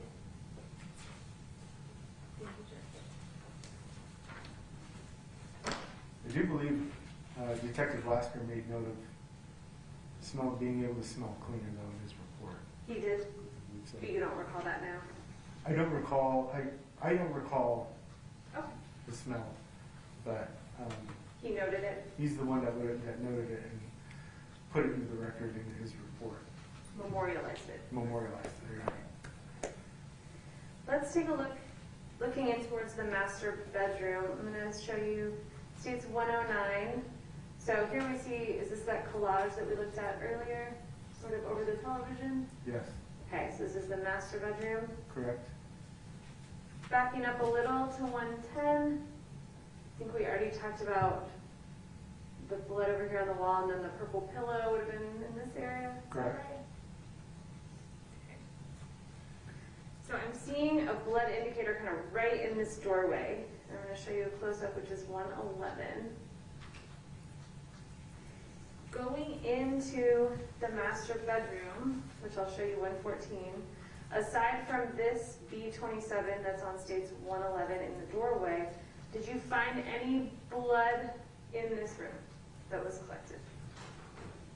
Or any blood at all? I believe there were drops of blood, if I'm not mistaken, going toward the bathroom. Okay.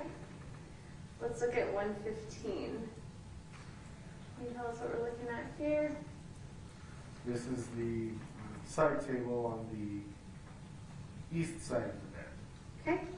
And 116, I see a marker. What's N? N represents any kind of narcotic What narcotic were you referring to here? or drug paraphernalia as well. Okay. This is referring to a small bag of cannabis that's next to the remote there. Okay. Okay. Is that a yes? That's a yes.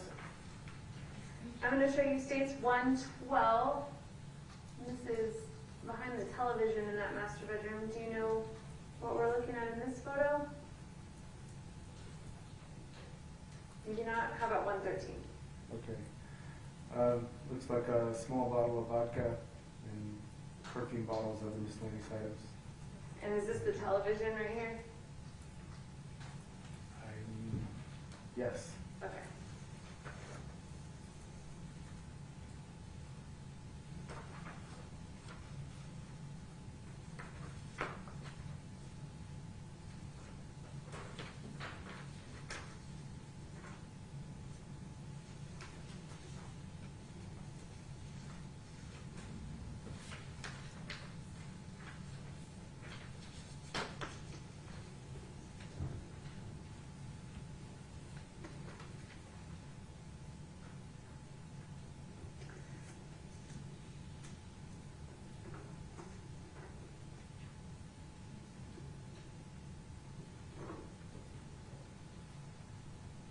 Did you find any other drugs in that house aside from that marijuana that you recall?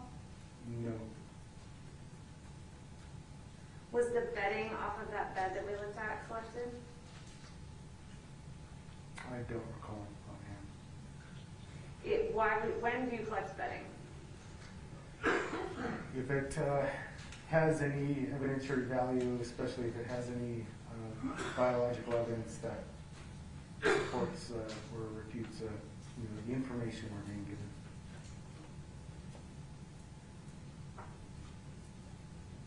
I'm going to move out to the porch area. I'm going to show you states 117. Do you recognize that? That's a table set outside on the balcony porch. So this is off the living room, outside onto the balcony. Yes. And in states 118, what items of evidence are we looking at here? So here we're looking at a mop, which I believe was collected. And 119? The same mop, indicated as M13. Okay. Why did you collect a mop? The mop was collected because there was evidence of cleanup.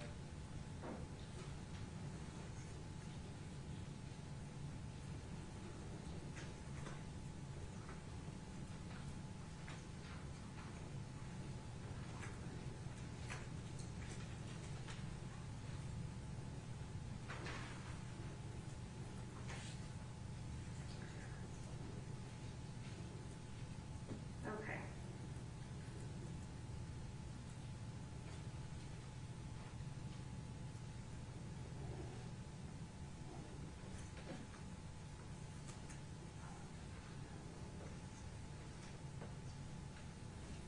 Moving to, here's Victoria's room. So moving to this little hallway area, sort of, I don't even know if it's a full hallway, but this little hall area right in front of this bathroom. And then do you know whose room this was? I was told that it was Matthew's room, but I believe we found a purse that belonged to Jessica Kelly. So you think it was the little brother's room? Correct.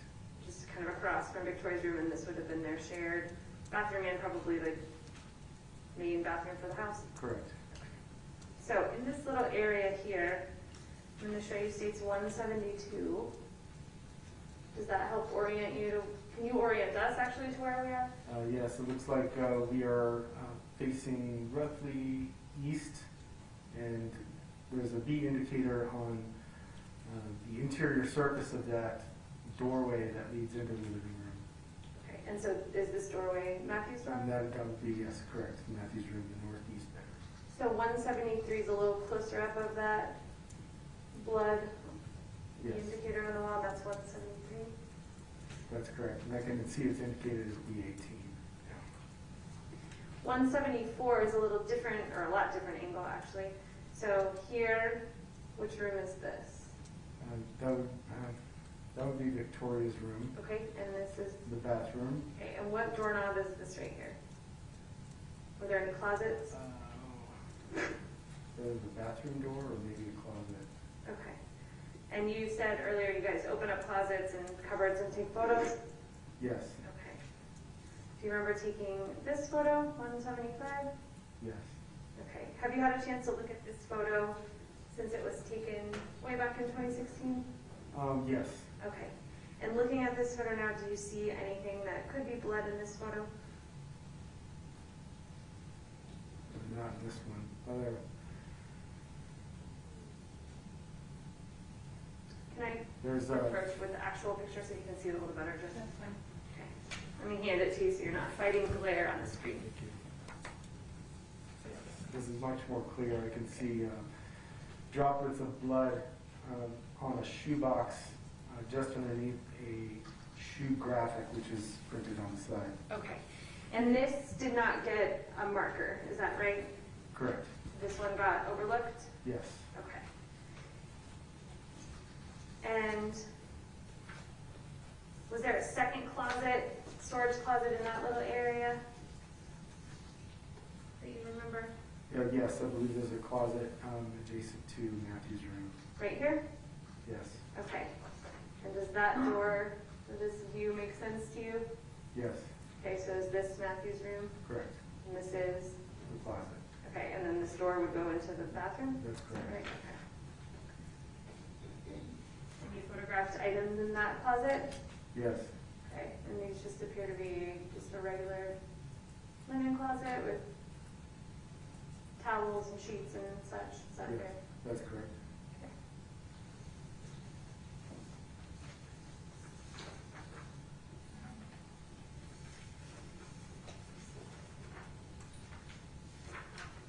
Do you remember if any of these items had any apparent evidentiary value at the time?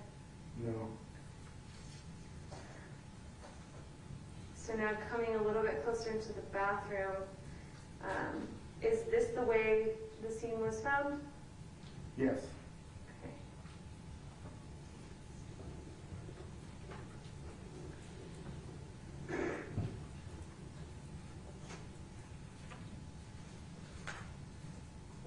I'm going to show you, that's 178. So 179, we see this M10 in this pile here. What was that?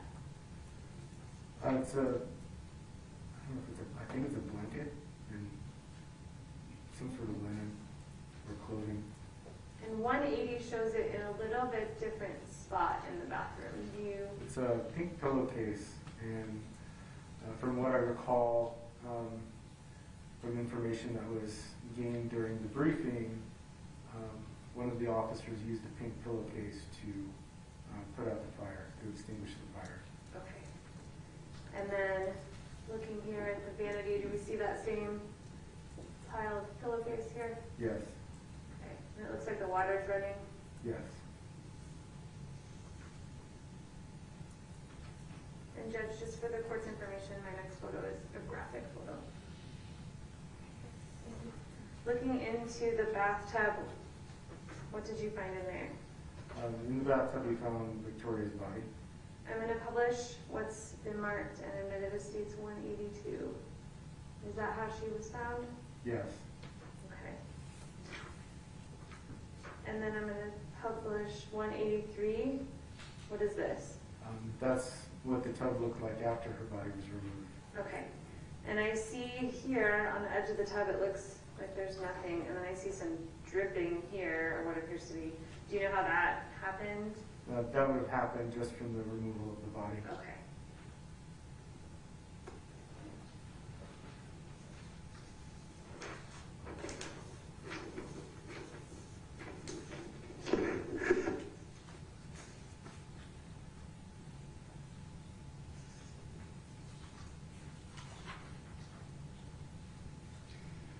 Aside from what we just looked at in the bathtub, did you find any other blood in that room visibly that you could see?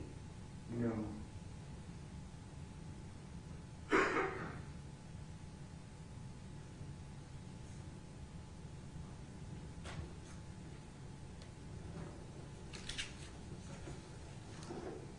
Okay. Now across the hall from Victoria's room is Matthew's room. I'm going to show you 120. What do you see in this photo?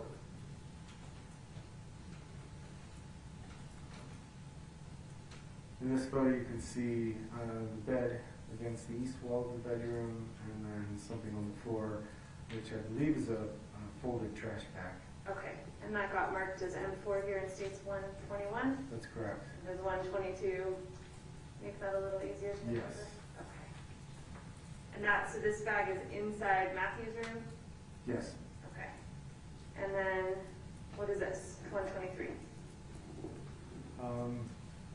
This looks like a clothes hamper that's inside Matthew's room. Okay. And is this one of those take a photo of everything even if we don't know what it might mean later kind of photos? Yes.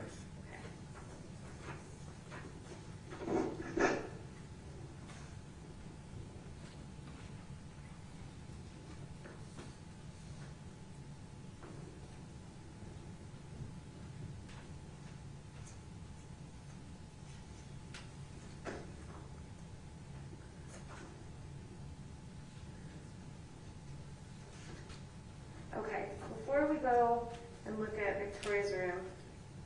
Let's back up a little bit and talk about some of that. Hold on one second.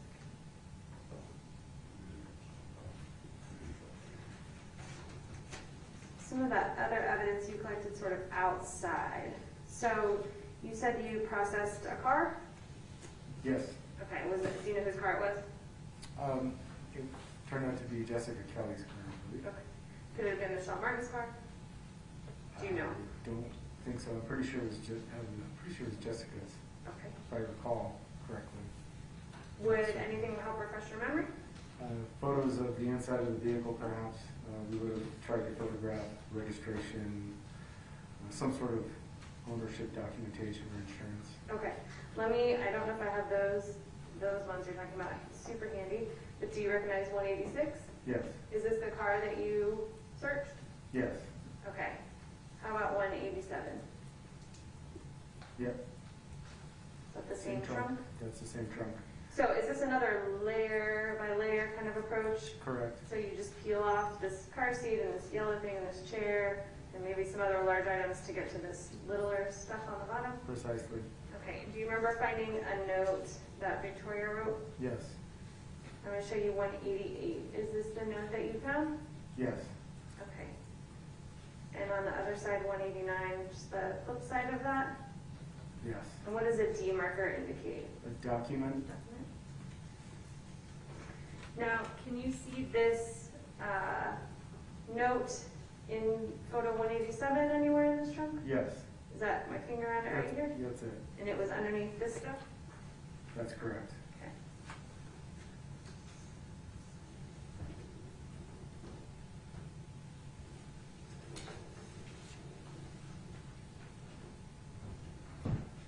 And then just moving out into the parking lot.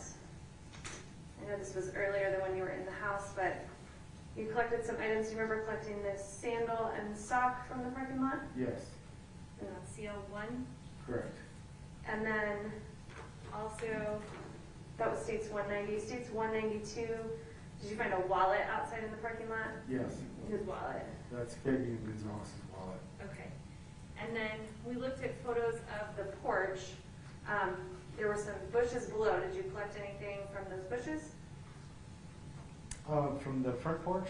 From the back porch? From the back. There was an iron that was collected. Okay. Is that depicted here in 191? Yes. Okay.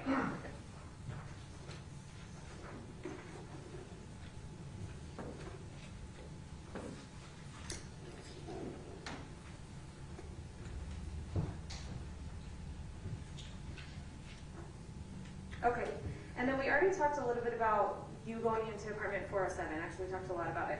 But let's go ahead and show you what's been marked for identification as 215.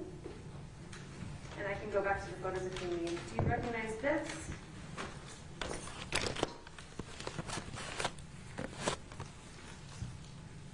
Yes, this is indicated as CL2, which contains the socks that were removed from the trash can in Florissant. I'm showing you 185. That's what we're talking about? That's correct. Okay. Your Honor, the state moves for admission what's been marked for identification as 215. Any objection? No, Your Honor. 215 will be admitted. Okay. Can you show the jury what's in that bag? I think he's here. Oh, did I?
across this area and around towards where the orange laundry basket was. Do you have an opinion on that pattern of blood, or what does that suggest to you? I missed a word there. Do I have an opinion on? Does the blood that you found sort of between this doorway into Victoria's room across and over here, does that suggest anything to you? It looked like there was a significant amount of movement between the room and the kitchen, going out of the living room back and forth. And as I mentioned before, those stains appear to have just been smudged and smeared into the carpet. Okay. How can that happen? Through a cleaning process or an attempt to clean. Okay. Also foot traffic. We just saw the photo of Victoria, and we've already talked a little bit about OMI and how they're seen as the body. Did they come out and take their own photos as well? They did. And they follow the same procedures you guys do to not contaminate anything on scene? Correct. Do you remember Dr. Ash Kendrick, the female pathologist that was present that day? Yes. And do you recall her voicing her opinion on the amount of blood that you guys found at the scene? Yes, I remember she said Objection. We'll move on to it. Sustained. Did you have any involvement, did you guys help, I guess is a better way, in moving Victoria's body, or was that all OMI's purview? that was all of mine. Did you have an opinion about how much blood was found on scene? Well, I did, and I actually heard the doctor voice her opinion, and I concurred with hers, which was that we should have seen more blood considering the considerable damage to Victoria's body. Removal of arms, almost complete removal of one leg, and the evisceration of her abdomen.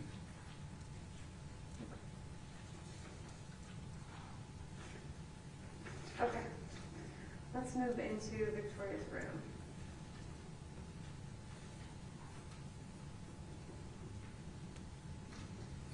States 124. Can you tell us what that is? I think we've looked at this before, but whose room is this? I believe that's Victoria's. Okay, and if the glare is ever a problem, let me know and I'll bring them to you. Okay. States 125. That's looking into Victoria's room. Okay. And on 126, I see some markers show up. Yes. Here on this door jamb, and then on the actual edge of the door. Is Yes, those are B markers. Those are D markers.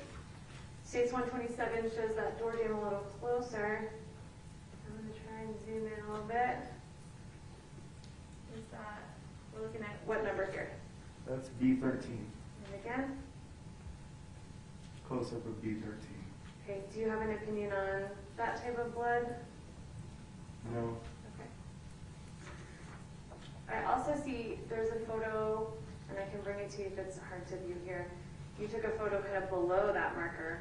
Was there some indication of blood aside from this obvious smudge above the marker that we see? Would you like to look at this?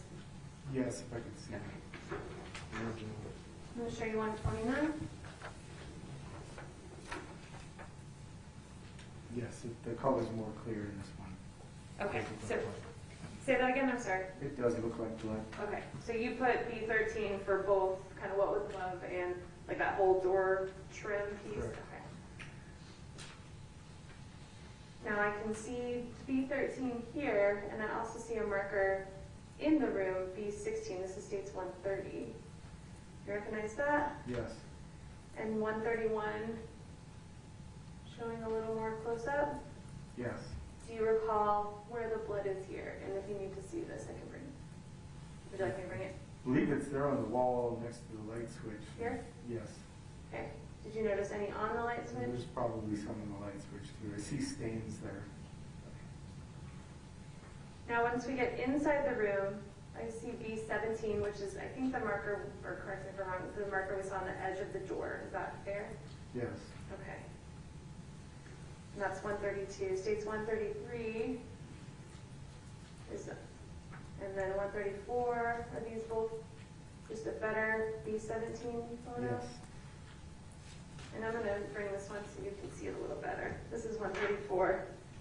Can you tell us where the blood is there, below or above? Or? Yes, there's a stain just below the marker.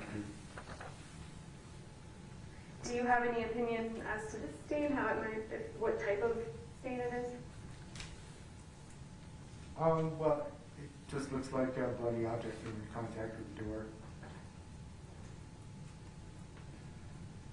And then we go back down to the carpet in 135, which I think we looked at before, but this is sort of the end or part of that trail of LCV that we've discussed before. Is that right? Yes.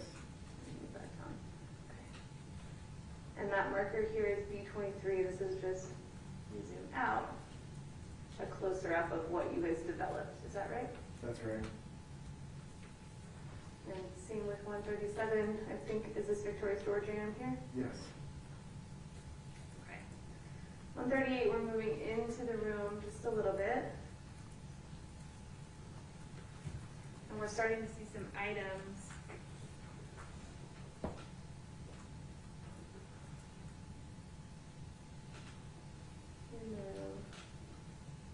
Can you see some items here on top of this dresser? Yes, those are fire alarms, Okay. smoke alarms.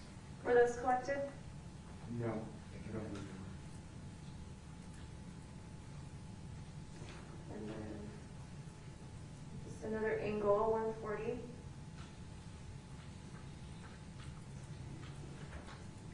Okay, 142, can you tell us kind of what we're looking at here? This is a view further inside the room. You can see a TV on a TV stand, a pile of clothing against the west wall, and Victoria's bed against the in the northwest corner. Small table in the center of the room. What's this right here? It's a blanket. Okay. And I'm going to show you 143. Is that the same blanket? Yes. Okay. Was this collected? Yes. Okay. And showing 144, and I'm seeing an M9 marker next to that same blanket. Was that the number it got? That's correct. I also see an M5 up here. Is that collected? Yes. There's just another, I think, other angle of M9. Is that right? Yes. Did you notice anything? I'm showing 146. Did you notice anything about M9 at the time? Did you examine it, or do you have any memory of it? I believe there was some more biological matter tissue on the blanket. Was that biological matter consistent with what we saw in the sink and what you saw in the sock? Yeah, I believe so. Can you describe those a little bit in a little bit more detail? I would need a photo. Okay.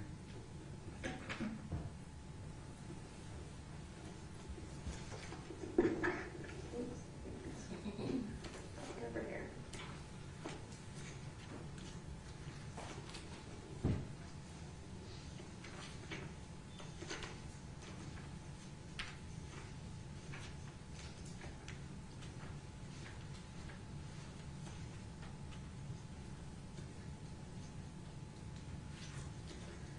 I'm going to show you 44. Is that the same type of material that you remember seeing on this blanket? I believe so. I believe Detective Lasker again made note of it in his report as being fatty tissue.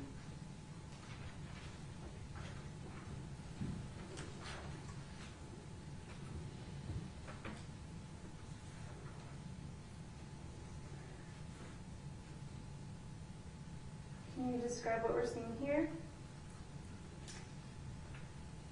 This is a photo of the floor in the center of the room.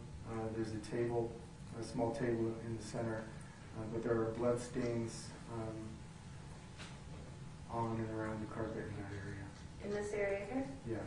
How large of an area did this extend? Do you recall? I mean, I would have to give you a complete guesstimate. I could measure that accurately. I couldn't give you an accurate measurement. Is it a big or a small area? It's most of that, most of what you're seeing there from about the right edge of the frame there of the photo, almost all the way to the end of the bed. So this area all the way up to here? Yes.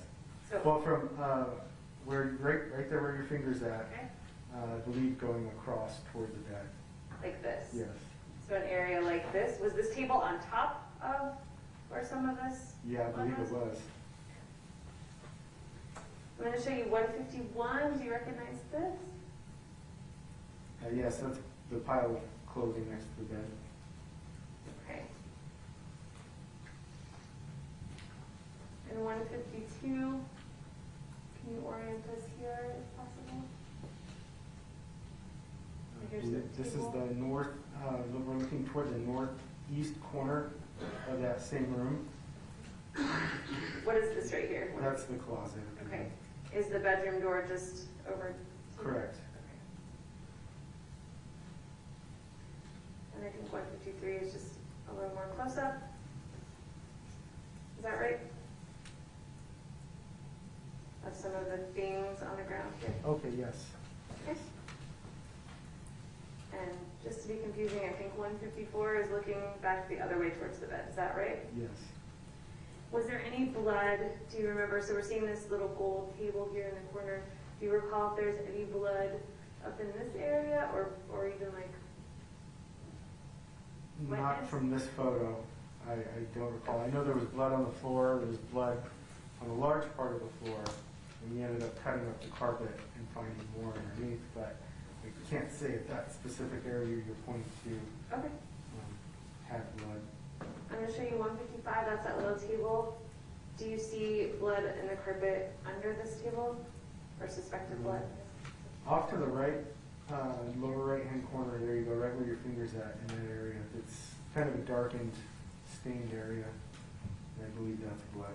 Did you In look? fact, I know that's blood because there was, on that DVD, there was more blood on there. There was a DVD. Oh, there's blood on The the DVD case, yeah. I'm going to show you 157. Can you tell us what we're seeing here? I think some items have been moved at this point. Or maybe not, because we have our little table here.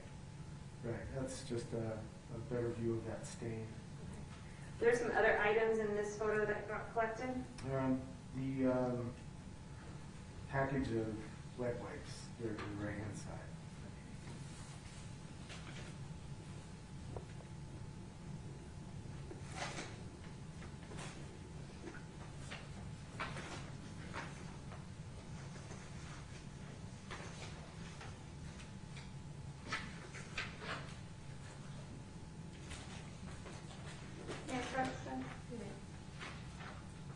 I'm going to show you what's the marker identification of states 213. Do you recognize this? Yes, it's bag of evidence indicated as M8, which were the wipes from that room. Okay, this that we're seeing here in 157, the striped kind of baby wipes Correct. package. Okay. You're on a statement for admission of 213 No instead. objection. 13 will be admitted. Do you mind, Detective, showing the jury that item?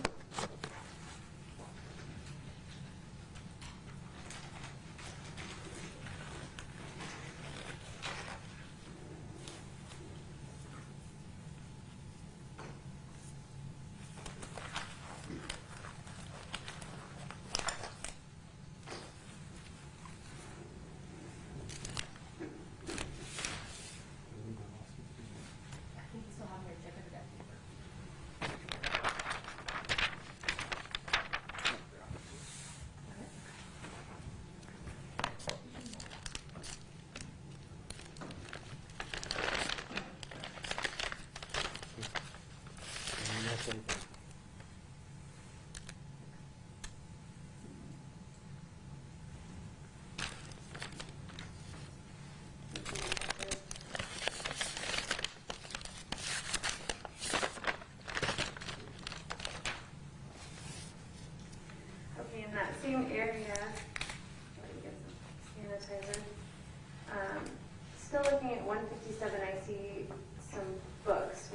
books collected?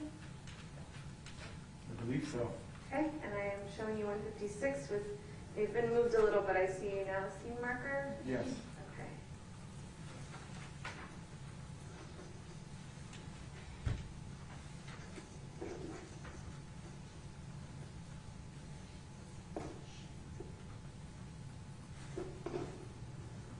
Okay.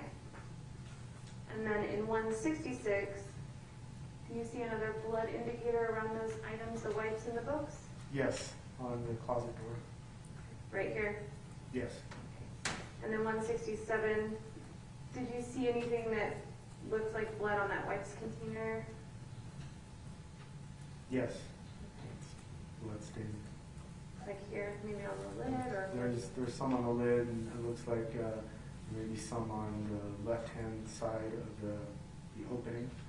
Okay. And I believe when I opened it, there was a red stain on the top of the lid. Okay.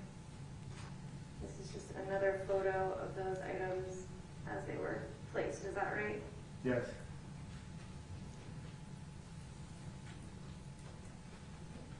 And again, do you remember if the closet doors were open or shut when you first went in there?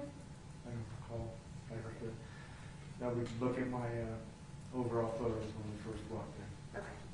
But in looking in the closet in 170, are these just the way you found the items in there? Correct. In 171, sort of the floor of the closet, is that the way you found those items? Yes. Okay.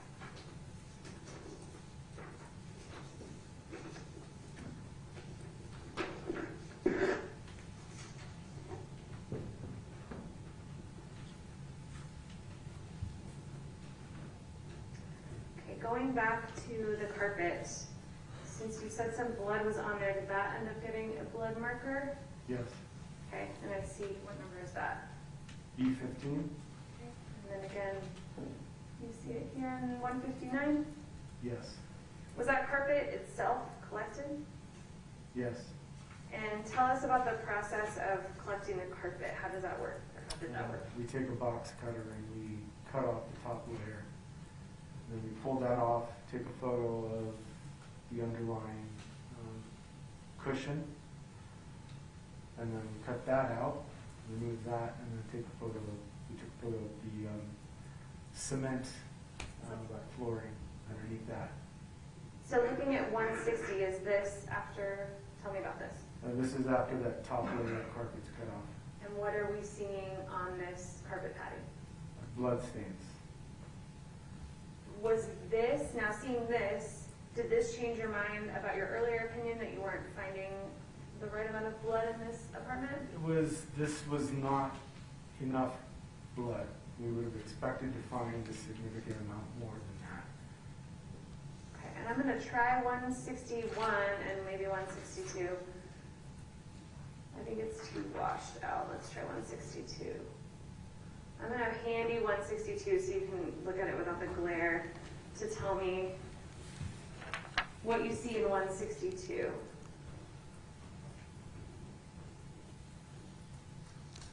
Blood stains can be seen on the concrete, and Is that the concrete under this carpet? underneath the foam cushion. And I'm going to show you, I'm going to try to show on the document camera here, 163 is a little bit of a close-up. Can you see it on here? Yes. Just right here? Right Anywhere there. else that I'm missing? There's, it's not in this photo, I think further off to the left there's more. Does 164 depict what you're talking about? Yes. So we're seeing here in 165 the padding, and then the subfloor underneath is even less. Is that? That's correct. And then I'm going to show you 206. Can you tell us what that is? That's the carpet that was removed. Okay.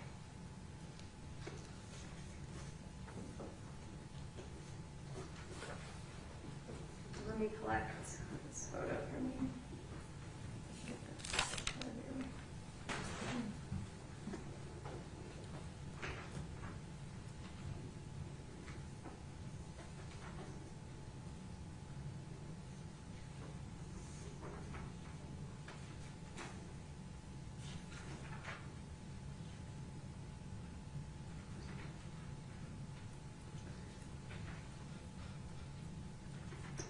So other than kind of the disturbances that we've seen in this apartment and the blood that we've seen in this apartment and the things we've talked about, how did the apartment appear just generally? Generally, it was pretty clean. Had the amount of clutter you would expect to see in an apartment with kids.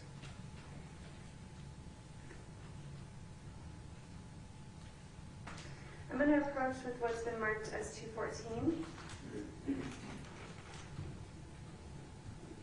I'll pull up a photo if you need that to write in the label. Do you recognize this package? Yes. What is that?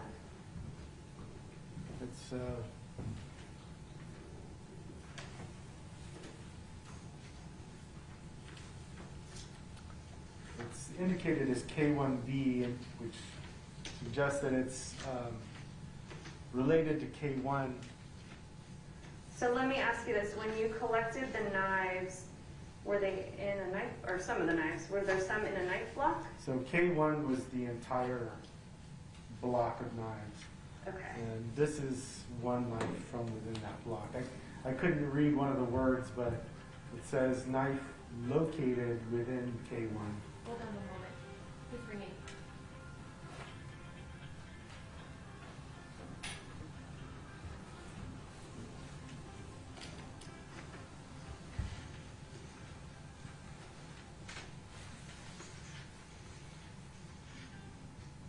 Ask a question again. Tell us about K1, and I put up photo 58 just to orient everyone. So K1 was this whole block with all the knives in it, is that right? Yes, and this particular item on the table in front of me is indicated as K1B, which refers to a specific knife taken from within that knife block. Okay. Do you remember Collected with them. 61? Do you remember the knife that had what's been described as like a saw handle? Yes, Okay. Does 61 represent what you remember? yes. Okay. Your Honor, this even moved for admission of what's been previously marked for identification as 214. No objection. 214 will be admitted. Okay. Detective, this is our last thing. If you don't mind, one more time, just opening them for the jury.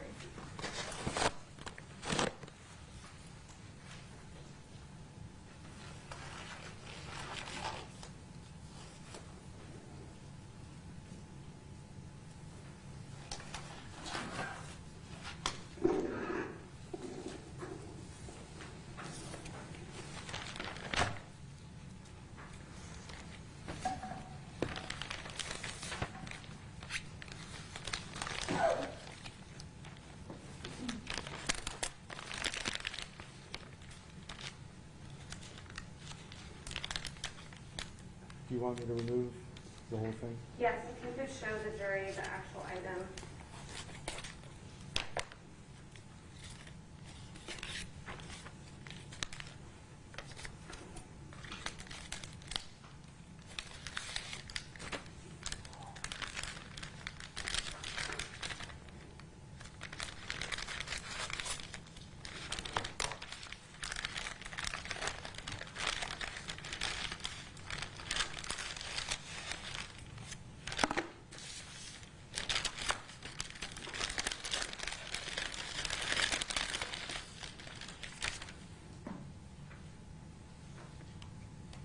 Is that one of the knives that was in that knife block?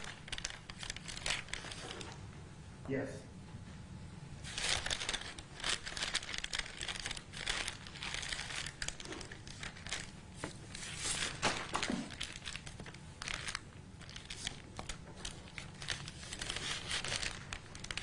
You have this one. You may.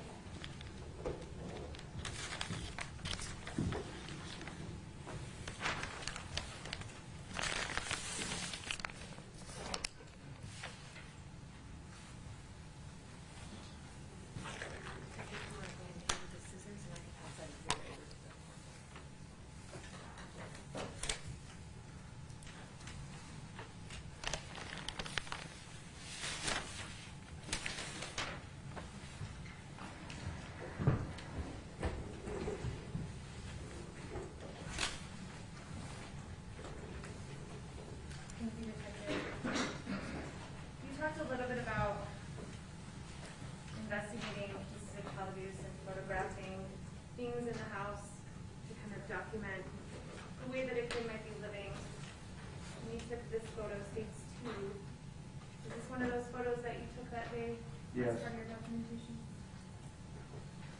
That's correct. If there are further questions, you're allowed to pass the witness. All right. Does anyone need a break? Sure. All right, we'll move on to cross.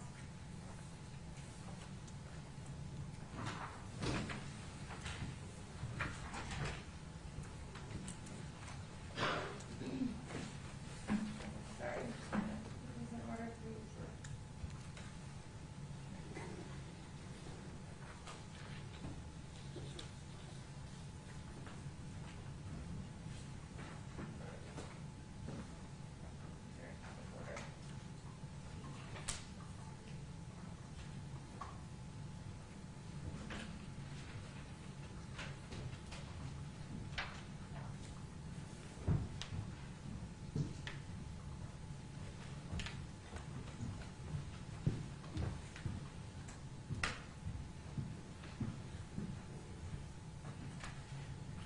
Detective Pisano, I understand you were secondary detective to Detective Lasker. That's Is correct. that right? And he wrote the report for both of you, essentially. Correct. Okay. Now, Fabian Gonzales was brought into the crime van to be photographed and processed for evidence. Is that correct? Yes. And he was wearing a pair of gray nylon athletic shorts and a pair of underwear.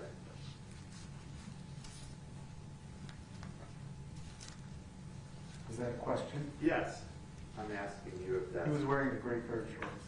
Yes. Okay. You photographed an older injury to his eye, is that correct? That's correct.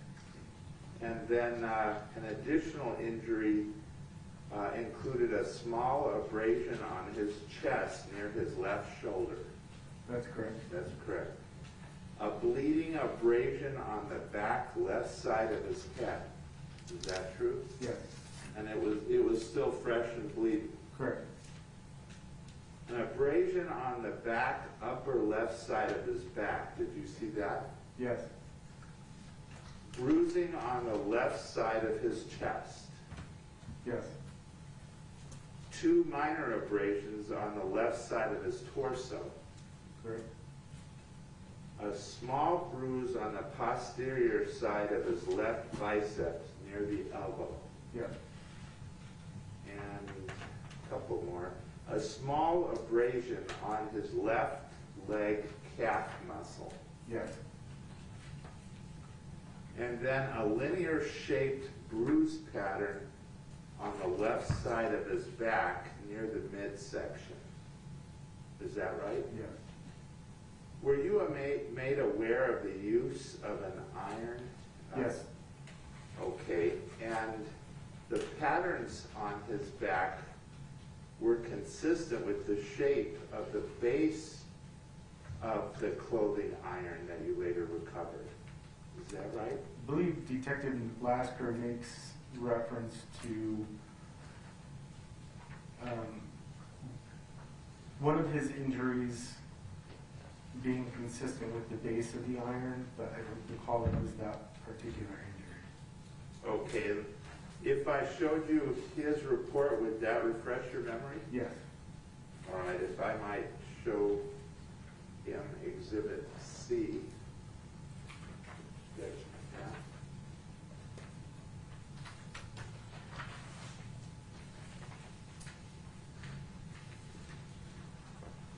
Showing you Exhibit C for identification only.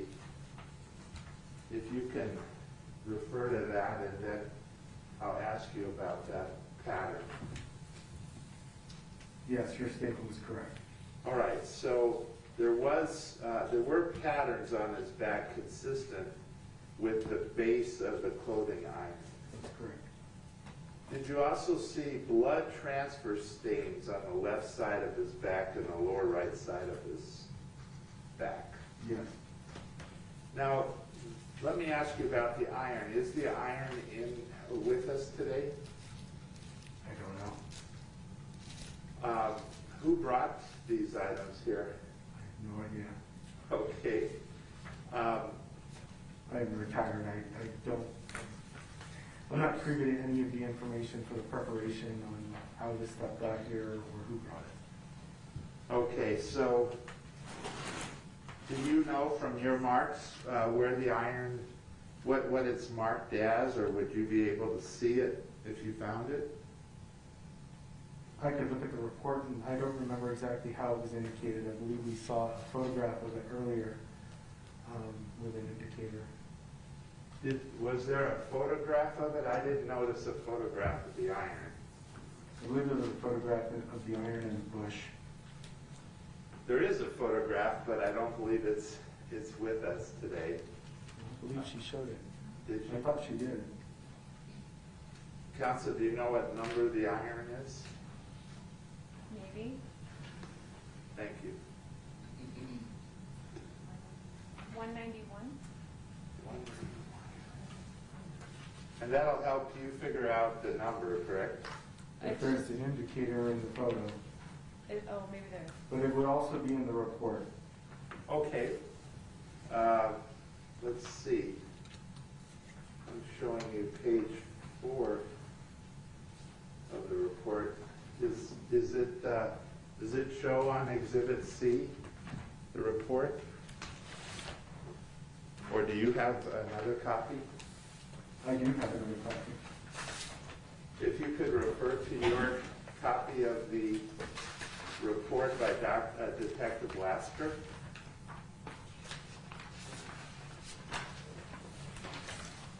So that item was indicated as M1, an electric steam clothing iron.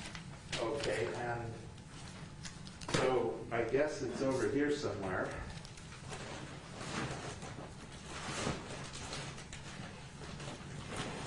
Pretty heavy. So you don't know how this stuff is brought here, huh? Because you're retired. Well,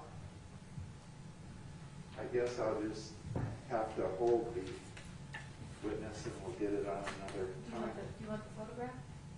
191 if you want to try it. That's better than nothing.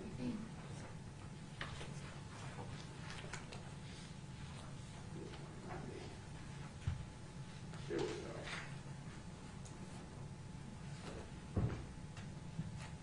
Let me show you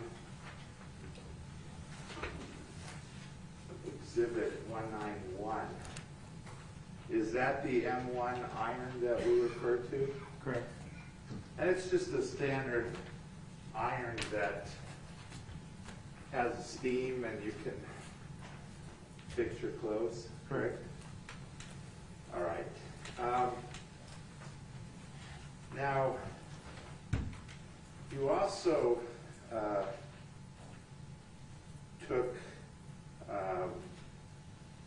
DNA swabs from not only Mr. Gonzalez, but also from the back and surfaces of the shorts that he was wearing. Is that right?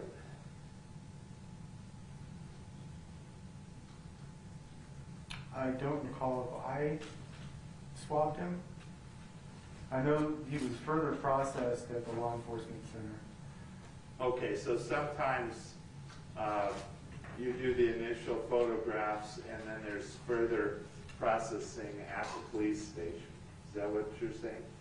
Yes, and I would have to refer to the report to see what items were collected from him and who collected them to be able to answer your question.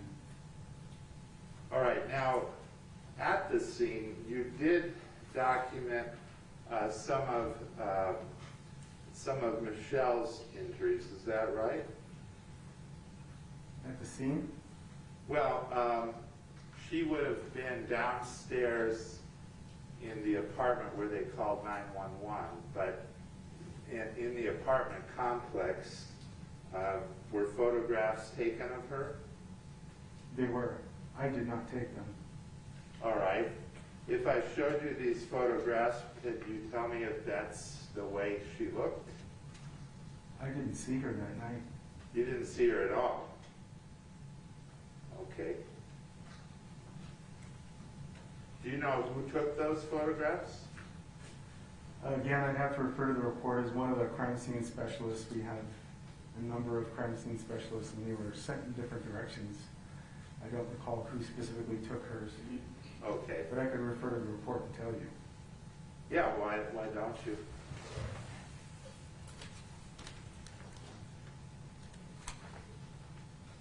Like I say, the photographs would not be indicated in here.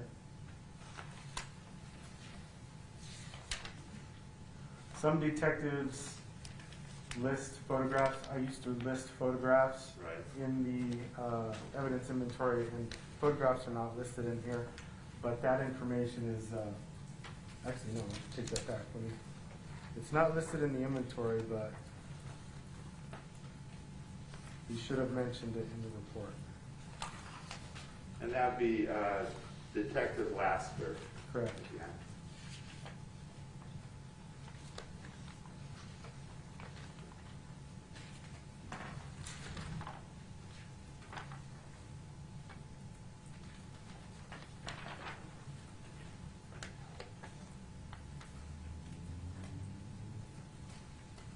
It was CSS J. Esterly. Went to Okay. Presbyterian Rust Hospital to process the show. Okay. Let me show you, did you photograph where the wallet was found? Where the defendant's wallet was found? Yes. All right, let me show you. What's our next number is 2? So C, you can log it, so we are on, you've got B and D are the only two. I'm sorry, B and C are the only two I have. Okay, so this should be E. Then, let me show you Exhibit E. Is that a photograph of where the defendant's wallet was found? Yes. And is that your understanding where Jessica was arrested was between those two cars? I couldn't tell you that. All right.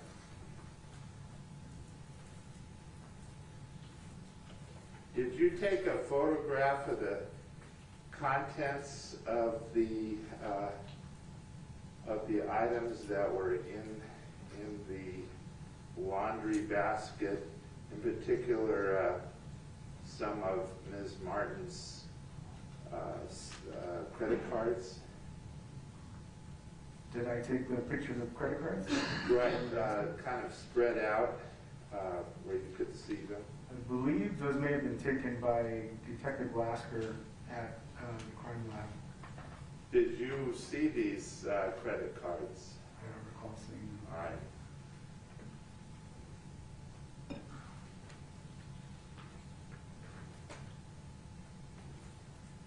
I think my next letter is F. Did you take a picture of the smoke detectors that were not on the wall? Yes. Let me show you Exhibit F. Is that a picture of the smoke detectors? Yes. And do you know who turned them on or off? I don't. Were you aware that some of the, in fact, all of the gas burners were on before the detectives arrived? No. Did you process the top of the stove where those burners would have been? No. Did you process the smoke detectors that were on the dresser in Victoria's room? No.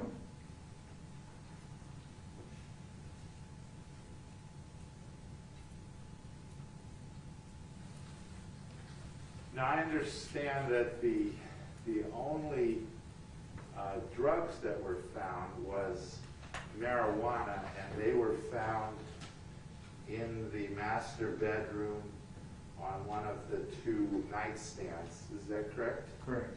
It was a small amount. That's correct. We've seen a lot of exhibits, and I'm going to go through a few of them quickly, but were you briefed that much of this blood that you're talking about in the bedroom, the living room, the kitchen with one exception, the hallway and outside, this was all Michelle's blood from her injuries? Did you know that? I did not. So when you're collecting blood, you don't know if this is related to the death of Victoria or the bleeding by Michelle and her fighting. Correct. Is that right? That's why further testing is done later. Okay. And one of your jobs is just preserve the evidence and let other people figure out how it fits in the puzzle. No, not necessarily let other people figure it out. Well, it might be you, or Correct. just figure it out later on, but Correct. preserve the evidence so it doesn't get lost. That's correct. All right.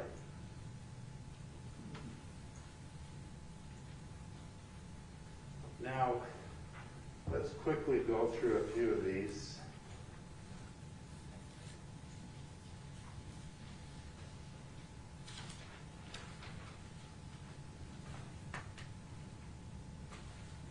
So again, looking at Exhibit 8, you don't know if this blood is related to Michelle or to Victoria or somebody else even. I remember seeing test results. I don't remember the results of this particular blood. Okay. And before I forget, Judge, I'd like to move into evidence exhibits F, E. We don't need to move C into evidence, but E and F? E and F. Any objection? No objection. All right, defendants E and F will be admitted.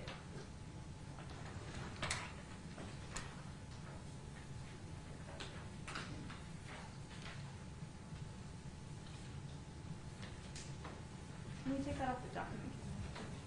Oh, yeah. Yeah, let me not let that show. That was the report.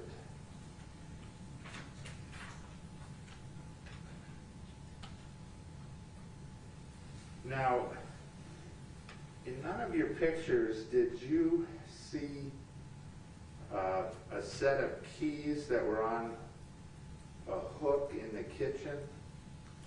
Can you ask that question again? Yes. You did not find a set of keys in the kitchen on a hook, It sounds like a statement. did you? No. I didn't find them, Okay. but if they're there, we likely have a photograph of it. And if your photographs don't show it, it might not have been there, right? Correct. Okay.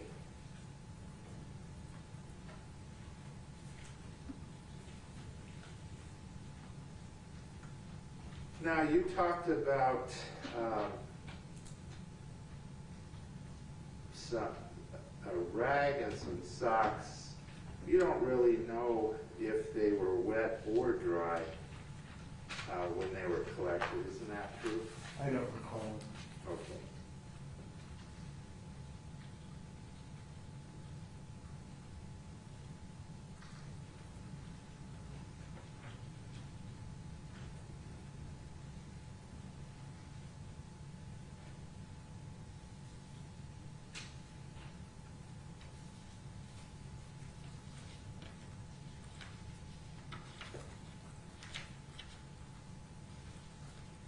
I'm looking here, it may take me a minute, but one of the items was a sock that was on top of a white plastic container that contained body parts, human remains, the arms.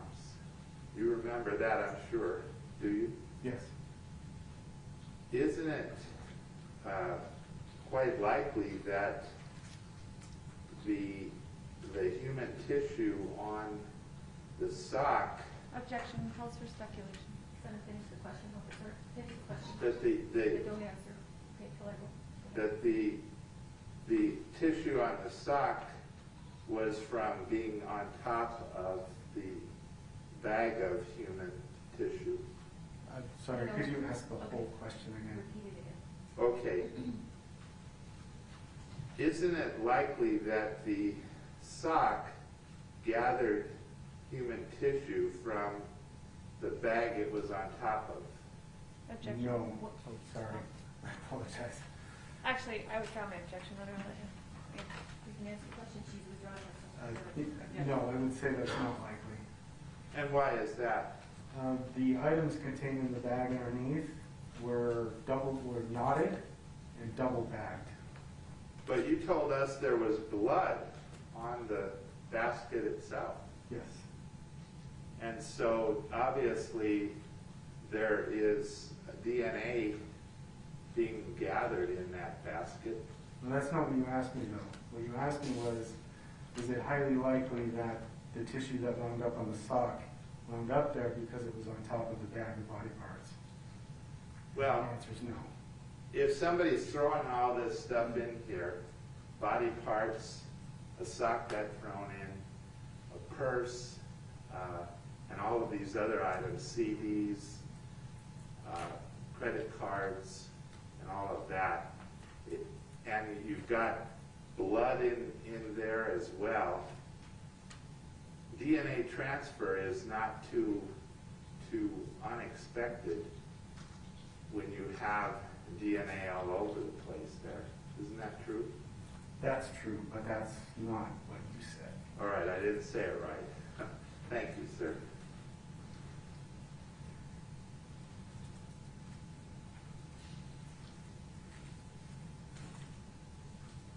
I'm going to ask the parties when you refer to tissue, if you're talking about tissue paper or human tissue, just so that's clear. And we were talking about human tissue, weren't we? That's correct. Okay.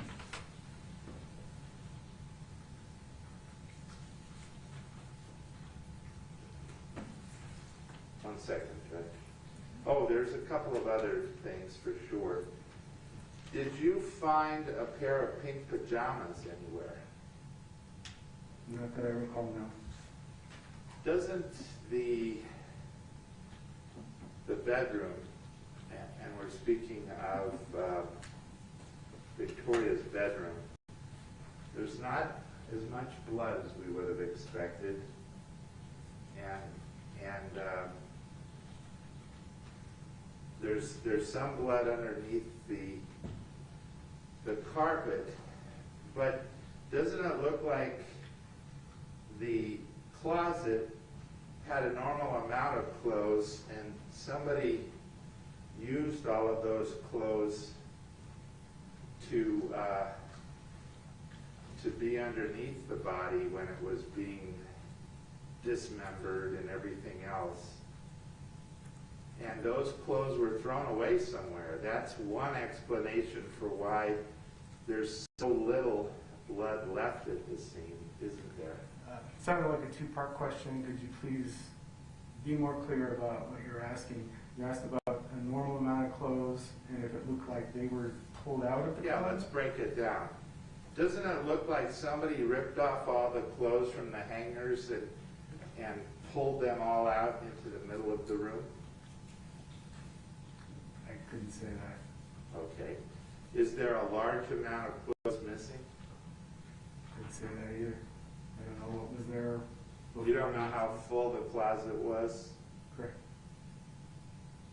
But let's look at the second part of the question. Isn't it possible, isn't it likely that one explanation for the lack of blood is that the blood was removed from the scene?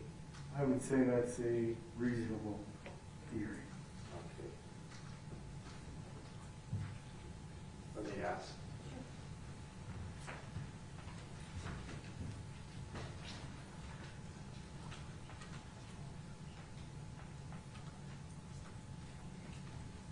That's all I have, Judge. Thank you. All right, thank you.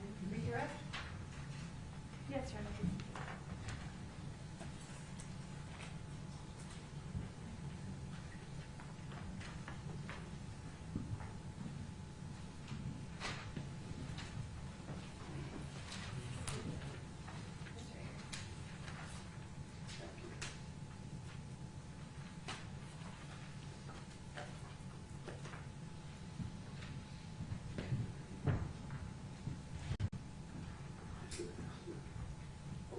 Your microphone is on, Mr. Ernst. You want to turn that off?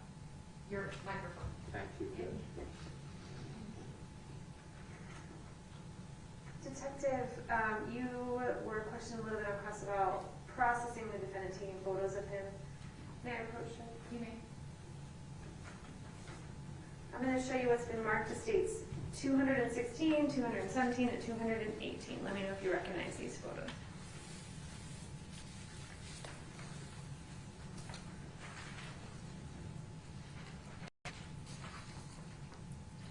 Yes, I recognize it. What are those from? These are photos that I took of Fabian when he was being processed in the crime unit. Your Honor, the statement from the evidence 216, 217, and 218. Any objection? No objection. 16, 17, and 18 will be admitted and you can publish. Thank you, Your Honor. So looking at 216, and I will attempt, oops, that's not the right thing, to mitigate some glare here. Can you tell us where the injury to the head was that you were asked about on cross? Would you like to see this photo? Yeah, I would. Okay. Thank you.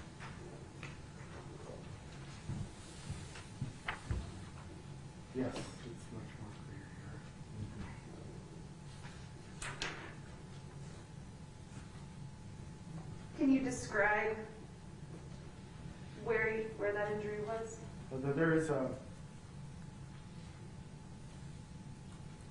I think there's a, it looks like a, I don't know if this is blood or if this is the actual injury, but it looks like a linear type of injury along the back left side of his head. But I believe there was also more of a gash somewhere in his hair. Okay. It's described in the report from Lester as a small bleeding abrasion. Is that what he's referring to?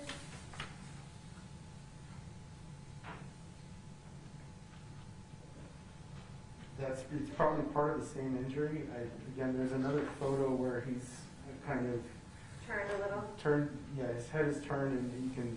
I'm getting a straight down shot of this gash in the wound, and the entire wound and the blood. But that's the same injury we're talking about, right? I think so. I think it's the same one. Do you recall if there was 2 injuries on his head or 1? Would you like to refresh your memory? I would need to see the report. This is just.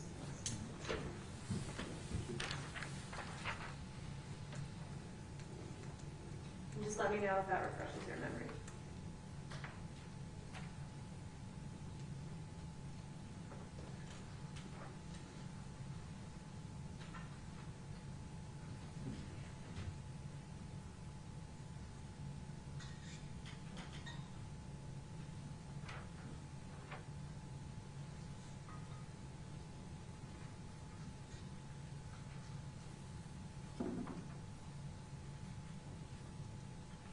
Okay, so he references the small bleeding abrasion on the back left side of his head, which is the one that is shown here. Okay. And there's a minor abrasion on the back upper.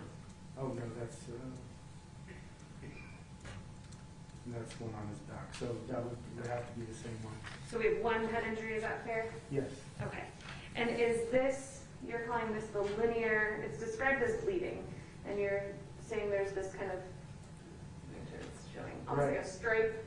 That the dark sort of discoloration there, I don't know if that's injury into the scalp or blood that has trickled down the back of the head. Understood. Looking at 217, is this the injury to the back that was discussed earlier? Yes. Okay. And 218 is the calf injury? Yes. Let me zoom in on that.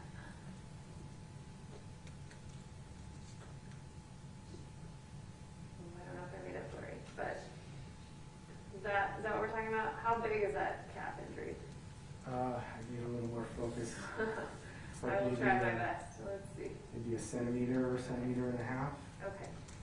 And he had an injury to his face. Did that, I know you're not an injury expert, but did that appear fresh? Yeah, the black eye, yes, it did. Okay. And how, like within the same day or a week? Oh, yeah. Could you tell? It was hard to tell, but it was a significant shiner. It didn't look like the blood had started to dissipate, so Okay. I would say it was pretty fresh. I'm not sure how fresh though. Okay. We talked about the smoke detectors. Those were not processed on August 24th, 2016, correct? Or they weren't collected? Correct. Okay. As you're going through the scene, are you assessing everything in every room for potential evidentiary value? Yes. Was there any reason at that time that you did not collect those? Yes. The reason is because when the first responders arrived, Jessica Kelly was taken into custody, and then they could hear the smoke alarm audible from outside the apartment, which led us to believe that the smoke detectors were installed at the time the officers were there. And someone between the time the officers arrived and when we arrived and began our scene investigation removed them. So one of the first responders removed those. So the thought at the time was that it might have been actually someone from APD that pulled them down just because the alarms were sounding? That's correct. Okay. And are you aware if those smoke detectors were processed at a later date? Yes, I believe they were. And you were asked about gas burners on the stove. Do you know if those were gas burners? I could probably tell by photo. Okay, give me one moment.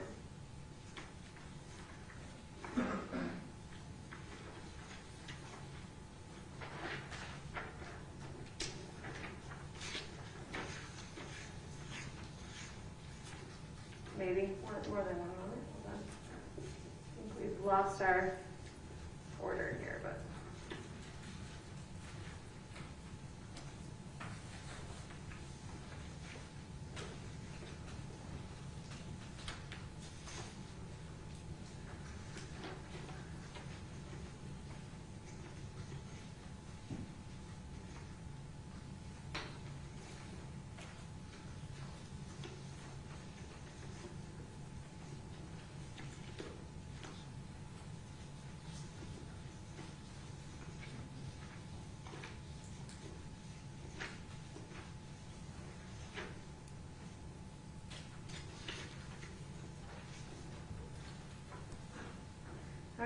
Going to do it for you, but how about 30? This is stage 30. Can you tell if that's a gas stove or an electric stove? It looks like an electric stove from here. Okay. You were asked. Look more like coils to me. Those little coils? Okay. You were asked about whether it was very likely that the tissue located on sock found in the laundry basket on top of the bag that contained Victoria's remains got onto that sock by being on top of that bag, and you were asked a question about DNA transfer and blood. So let's talk a little bit about the difference between why you don't think why you think blood could have possibly transferred onto that sock, but you don't think it's likely that a piece of human tissue did. If you could explain that for us. So the remains inside the bag were placed in there first, then came the sock. How the tissue got onto the sock before it was placed in the bag, I don't know. But I'm very confident saying that it did not come from anything inside the bag simply because the sock was on top of a double bag, not a garbage bag. And when you processed or collected those items, tell us how that sort of methodical layering removal of stuff was that just like tossed around? Did the sock fly over to the side? How was it sort of gone down? It's meticulously done. We take each item piece by piece, examine it, try to determine its evidentiary value.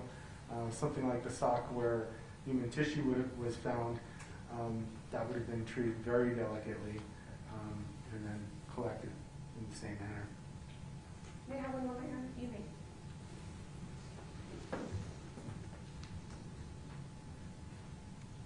No further questions, Your Honor. All right, thank you. We're going to go for another half an hour, so you may step down. Thank you. I'm assuming this witness can be released, is that correct? Yes, Your Honor. No, Your Honor. You want to reserve him? We need to get that iron in Do evidence, you need to reserve him? so we would reserve. All right, we're going to reserve you, so you may be recalled to testify, so don't discuss your testimony with anybody. Your Honor, the iron is here. Do we want to just Yes. allow him a brief, That'd be so he fine. doesn't have to come back? That's fine, let's do that then. So we'll continue with your testimony in a brief recross. Go ahead, Mr. Ernst. Well, the iron's here. I don't know if I brought this to you or if you came down here to look for it. I don't know which one. Let's have the witness step down and go ahead and grab it, that might be quicker. If you step down and grab it, please.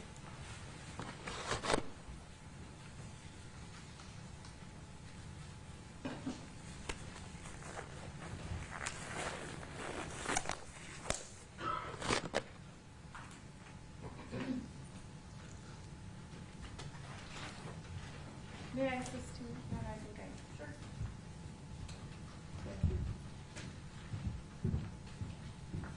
It's empty.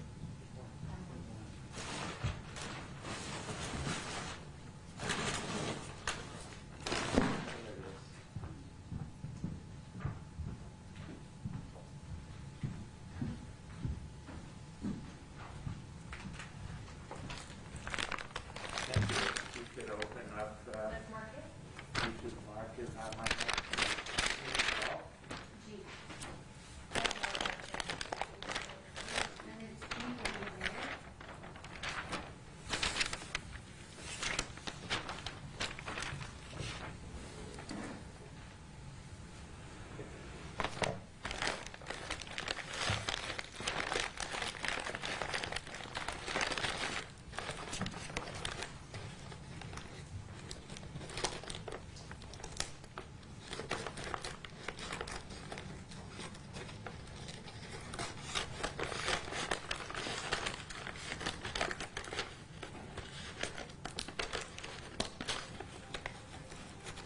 You need to turn that phone off.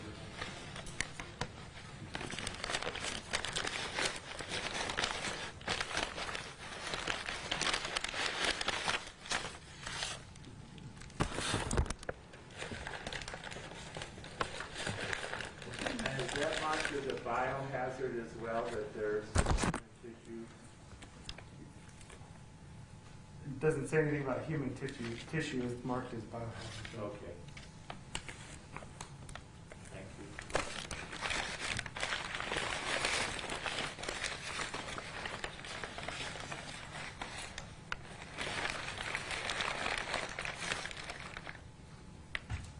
Thank you. So was this Exhibit G, is that what you found in a bush just beyond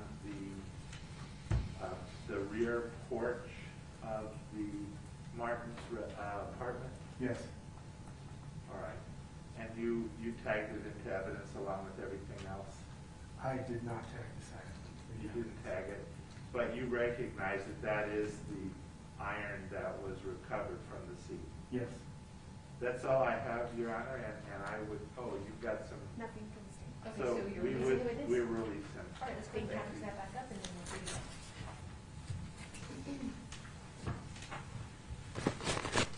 While he's doing that, I want to check in with the jury. Does anyone need a break? We're going to go for, like I said, till about 1:45. Anybody need a break in the jury? We're okay?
Next witness?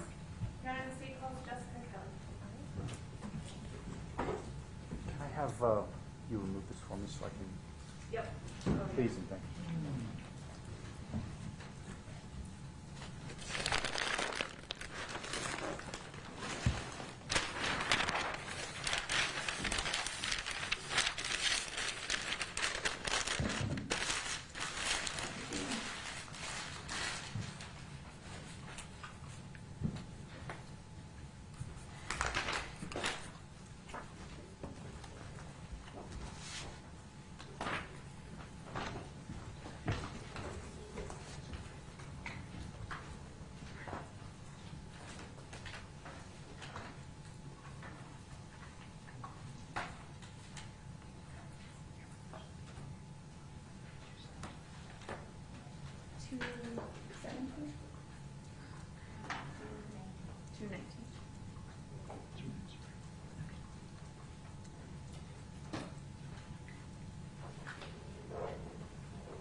Can I have the parties approach real quick?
Ladies and gentlemen, I'm going to excuse you for just 1 minute, and we'll bring you back in just a second. So go ahead and go back to deliberation room, please. Thank you.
Thank you. You may be seated. Ms. Kelly and Ms. Ferguson, raise your right hand. Do you solemnly swear or affirm under penalty of law the testimony you're about to give will be the truth, the whole truth, and nothing but the truth? Yes, ma'am. Thank you. You may put your hand down and state your name, please. My name is Jessica Kelly. All right, I'm going to need you to get a little bit closer. I'm going to turn your volumes up as loud as I can, but I need you to sit real close to that microphone.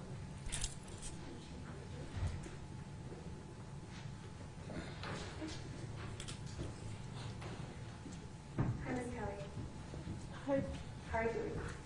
All right. Are you nervous? Ms. Kelly, let me just start By asking you just a few questions about yourself, okay? Okay. Where did you grow up? What part of town? The South Valley in Albuquerque. Do you have brothers or sisters? Yes. How many did you have? I have 2 sisters and a brother.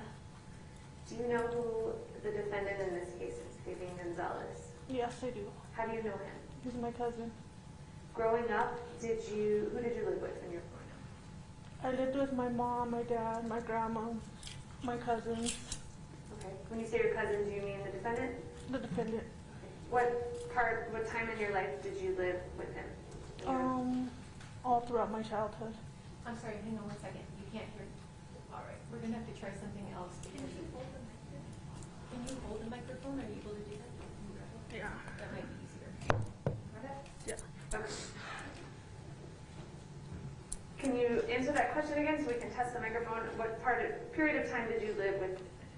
All throughout my childhood. Did you graduate from high school? No. When was the last grade you finished? I finished freshman year, my 9th grade year. Okay. And what happened that year? I got pregnant. And did you have, what year was your child born? My child was born in 2001. Is that a son or a daughter? That's a daughter. Did you have a second child after your daughter? Yes, I had a second child and I had a son in 2003. Miss Kelly, where do you live now? I live in Grants, New Mexico. Okay. Are you in prison? I'm in prison Why are you in prison? because of this case. Okay. How many years are you serving in this case, for this case? 44 years. Okay. Do you know how many years you were facing before you were sentenced? About 200 years. And Did you take a plea agreement in this case? Yes, ma'am. okay. We've talked about, I might ask an obvious question, but you've already been sentenced, is that correct? Yes, ma'am. Before you were sentenced, was there a fixed number of years that you had agreed to serve in prison? 50. Okay. And will your sentence become shorter for testifying in this trial? No. Why are you testifying in this trial? To do the right thing. How come you took a plea agreement in this case? I took a plea agreement because I felt if I took it to trial, I would get a life sentence. Before pleading in this case, did you have other felony convictions? Yes. Okay, let me just list these for you and ask you if these are correct, okay? In 2018, did you get sentenced to prison for distribution of a controlled substance? Yes. And did you have a felony conviction in 2013 for a conspiracy? Yes, ma'am. And did you have another trafficking conviction in 2011? Yes. You seem a little emotional. Is it hard to be here today? Yeah. Why is it hard? That's my cousin.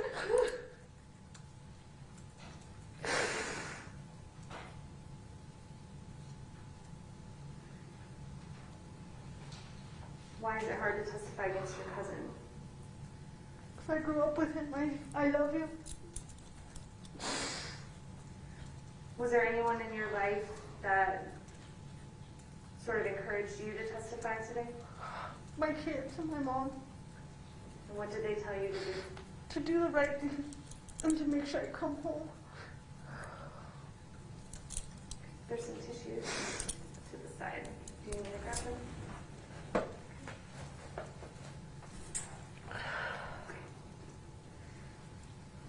Jessica, in 2016, we talked about some previous convictions that you had. In 2016, did you get released from a prison sentence? Yes, ma'am. And do you remember what day that was? It was on the 15th of August, Of what year? 2016. When you got out of prison, who did you meet up with? At first I met up with my son, and then I met up with my daughter. One moment. Samoya, this is the third time your phone has gone off.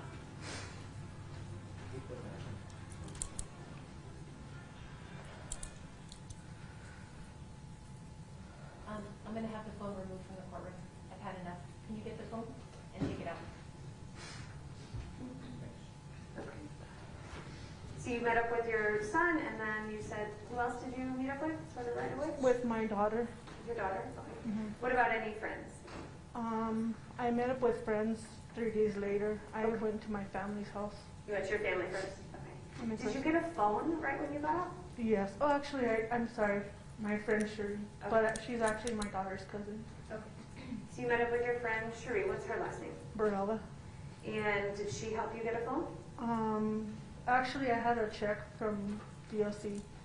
I went and cashed it, and I bought a phone with the money. Okay. Now, just moving forward a couple days, do you remember hearing from the defendant after you got out of prison? Yes. Okay, how did you hear from him? Like what- On Messenger on Facebook. Facebook Messenger? Okay. And do you remember what day that was? That was, I believe, a Wednesday. Was that the 17th of August? I'm gonna have to get a calendar, I think. Is that right? Wednesday the 17th, sound right? I think so. Okay. And where did you guys decide to meet up? Yes. Where did you end up meeting him? I ended up meeting him at his girlfriend's house. I took the bus over there. Who was his girlfriend? Oh, I forgot her name right now. I'm just really nervous. It's okay. Does Alicia Aragon sound like the name? Okay. And what part of town or what area, do you remember what intersection she lived at or what I apartment? know it was off of Louisiana. Okay. Louisiana, do you remember her cross street? I don't remember. Okay.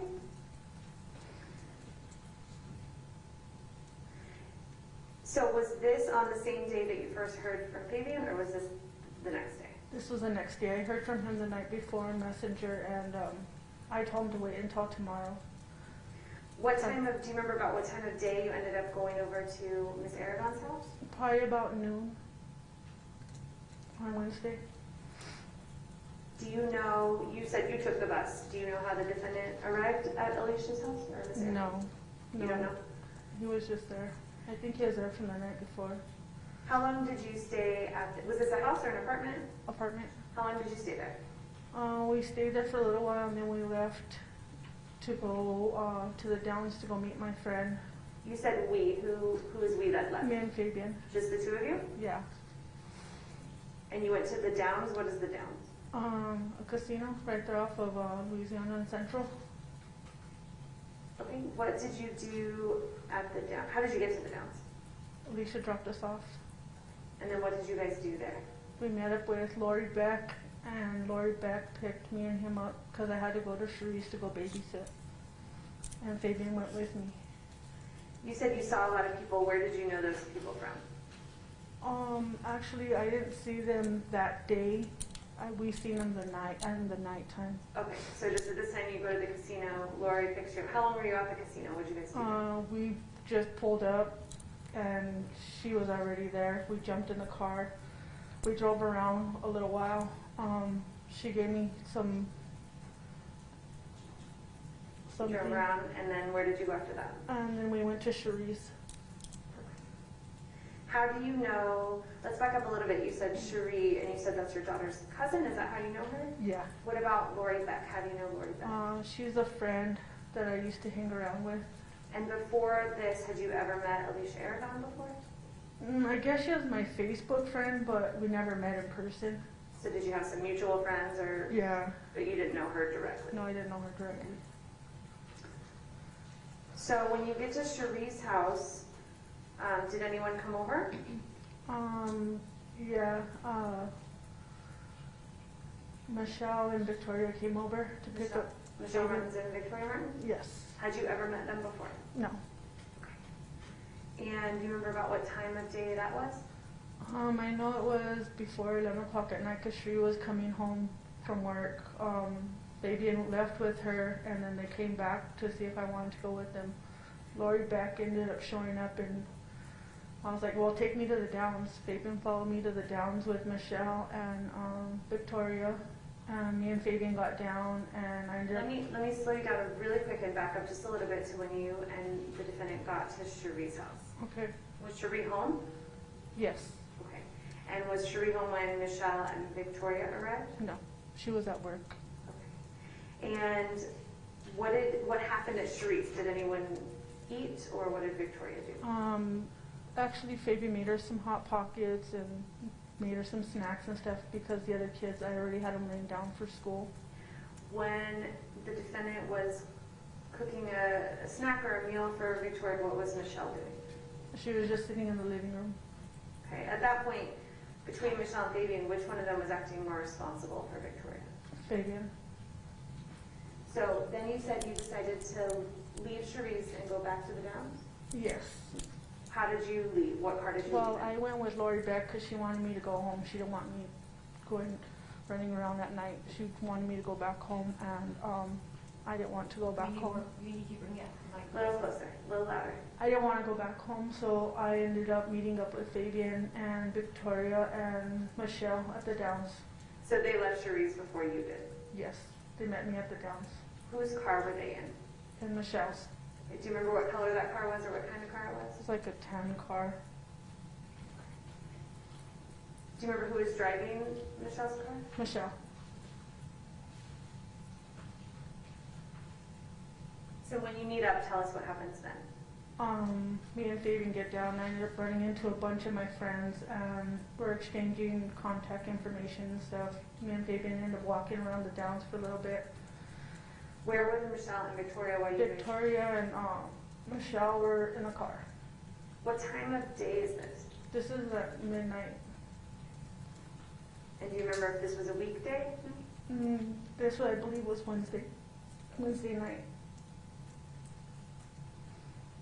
Okay, so you said you're walking around. What else did you guys do? As I was talking and I was about ready to get in the car, Fabian was breaking into cars, and a guard came up and told him something. I was like, let's just go, get out of here. You know what I mean? Like, I just got out of prison. We can't be doing this. You know what I mean? He's like, oh, sorry, cuz, let's go. So did you leave at that point? And we left at that point. In what car? And Michelle's. Who was driving? Michelle. Where's Victoria? She's in the back seat with her blanket. Okay. Who sat in the back with Victoria? Fabian. So you and Michelle are in the front, and you and Victoria in the back. And it's around midnight or later? Mm-hmm. We need yeses and nos. Yes. Thank you. Where did you go after you left at that time? I believe I went and met up with Nia, one of my other friends. She ended up giving me What's Nia's full name? Arnelia Williams. And she gave you what? She ended up giving me work shoes, a black work shirt, some toilet paper, and some pillows. She worked at a hotel, and she knew that I needed help being that I just got out of prison. And then after that, Where did you meet up with her? at her apartment complex right there by the Downs. How long were you there? 10, 15 minutes. Where did everybody go into her apartment, or No, just I did. okay, where were Fabian, Michelle, and Victoria? They stayed in the car. Okay, so you leave there, and where do you go next? We went to my friend Pee-wee's. Who's Pee-wee?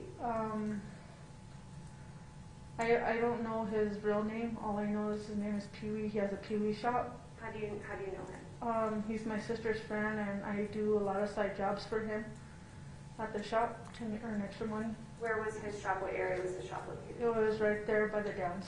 Still by the Downs? It was right on Aztec and Central. So you go to Pee-wee's, to his shop or to his house? To his shop. Well, that's his house. He lives there too. So you're at Pee Wee's, did everyone go into Pee Wee's? Tell us. No, actually, I left my phone number in his mailbox. Where did you go next? Next,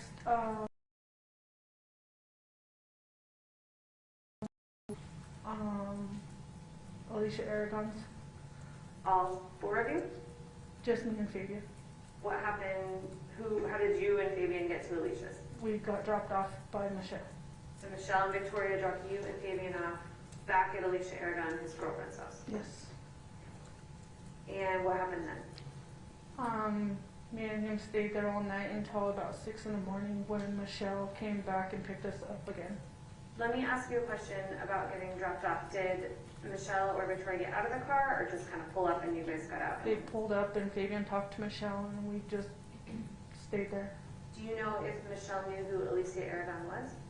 I'm pretty sure she didn't. So you stayed there the night, and tell me again, what time the next morning did Michelle come for you? About 6 in the morning, as soon as the sun came up. Was anyone with her? Victoria. So during that night, what time was it when you got dropped off at Alicia's finally? Do you remember? At like 1 in the morning.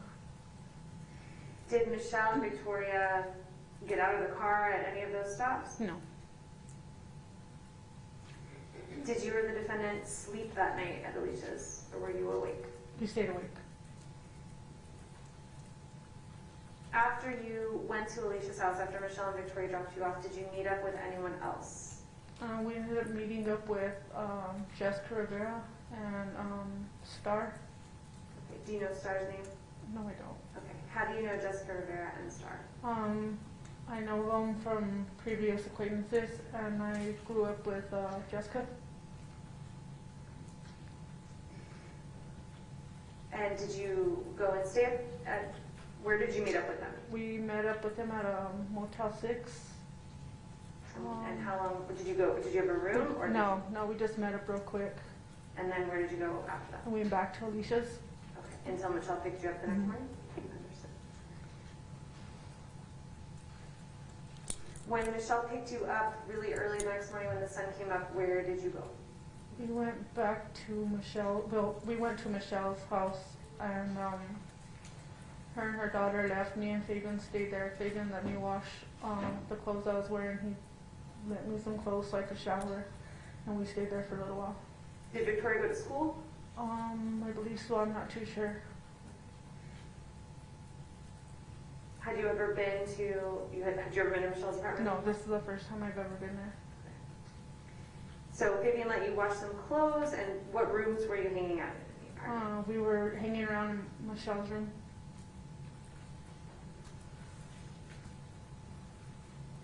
So this is now the 18th of This August? is Thursday. Where did Michelle go? She went somewhere with her mom, I believe, to go cash her check or something. I'm not too sure, but I know she went somewhere with her mom. Did you and Fabian have her car? No, she left the car there. Me and Fabian were just there, just kicking back. Did you go shopping that day? Do you remember? I believe later on that night we did. But not during the day? Not during the day. Did you sleep over at Michelle's apartment that night on the night of the 18th? I didn't sleep. You didn't sleep again? Okay. Did that evening, you said you thought maybe you went shopping that night? Yeah, I believe that night me and Fabian went and we bought groceries for the house, and some socks and stuff from Walmart. From Walmart? Do you remember which Walmart? It was a Walmart right there by Michelle's house. Who went to Walmart? Me and Fabian. In whose car? Michelle's. Fabian. And did you go, who was home at Michelle's house at that time? Do you remember? I believe her and her kids. Both her kids are home? Mm-hmm. So the little brother is there? Is that a yes? Yes. That's a yes, sorry. I'm sorry. Did you go back to Alicia's that day? Or no? I don't think we went back that day. Okay. We're going to go about 1 more minute. Call it a day.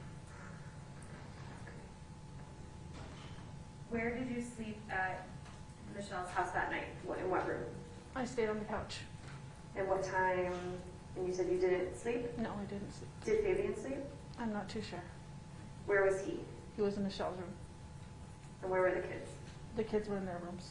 What bedding did you have? I had a blanket from that Michelle let me use, and then I had pillows from the hotel. Okay. It's probably a good second. Okay.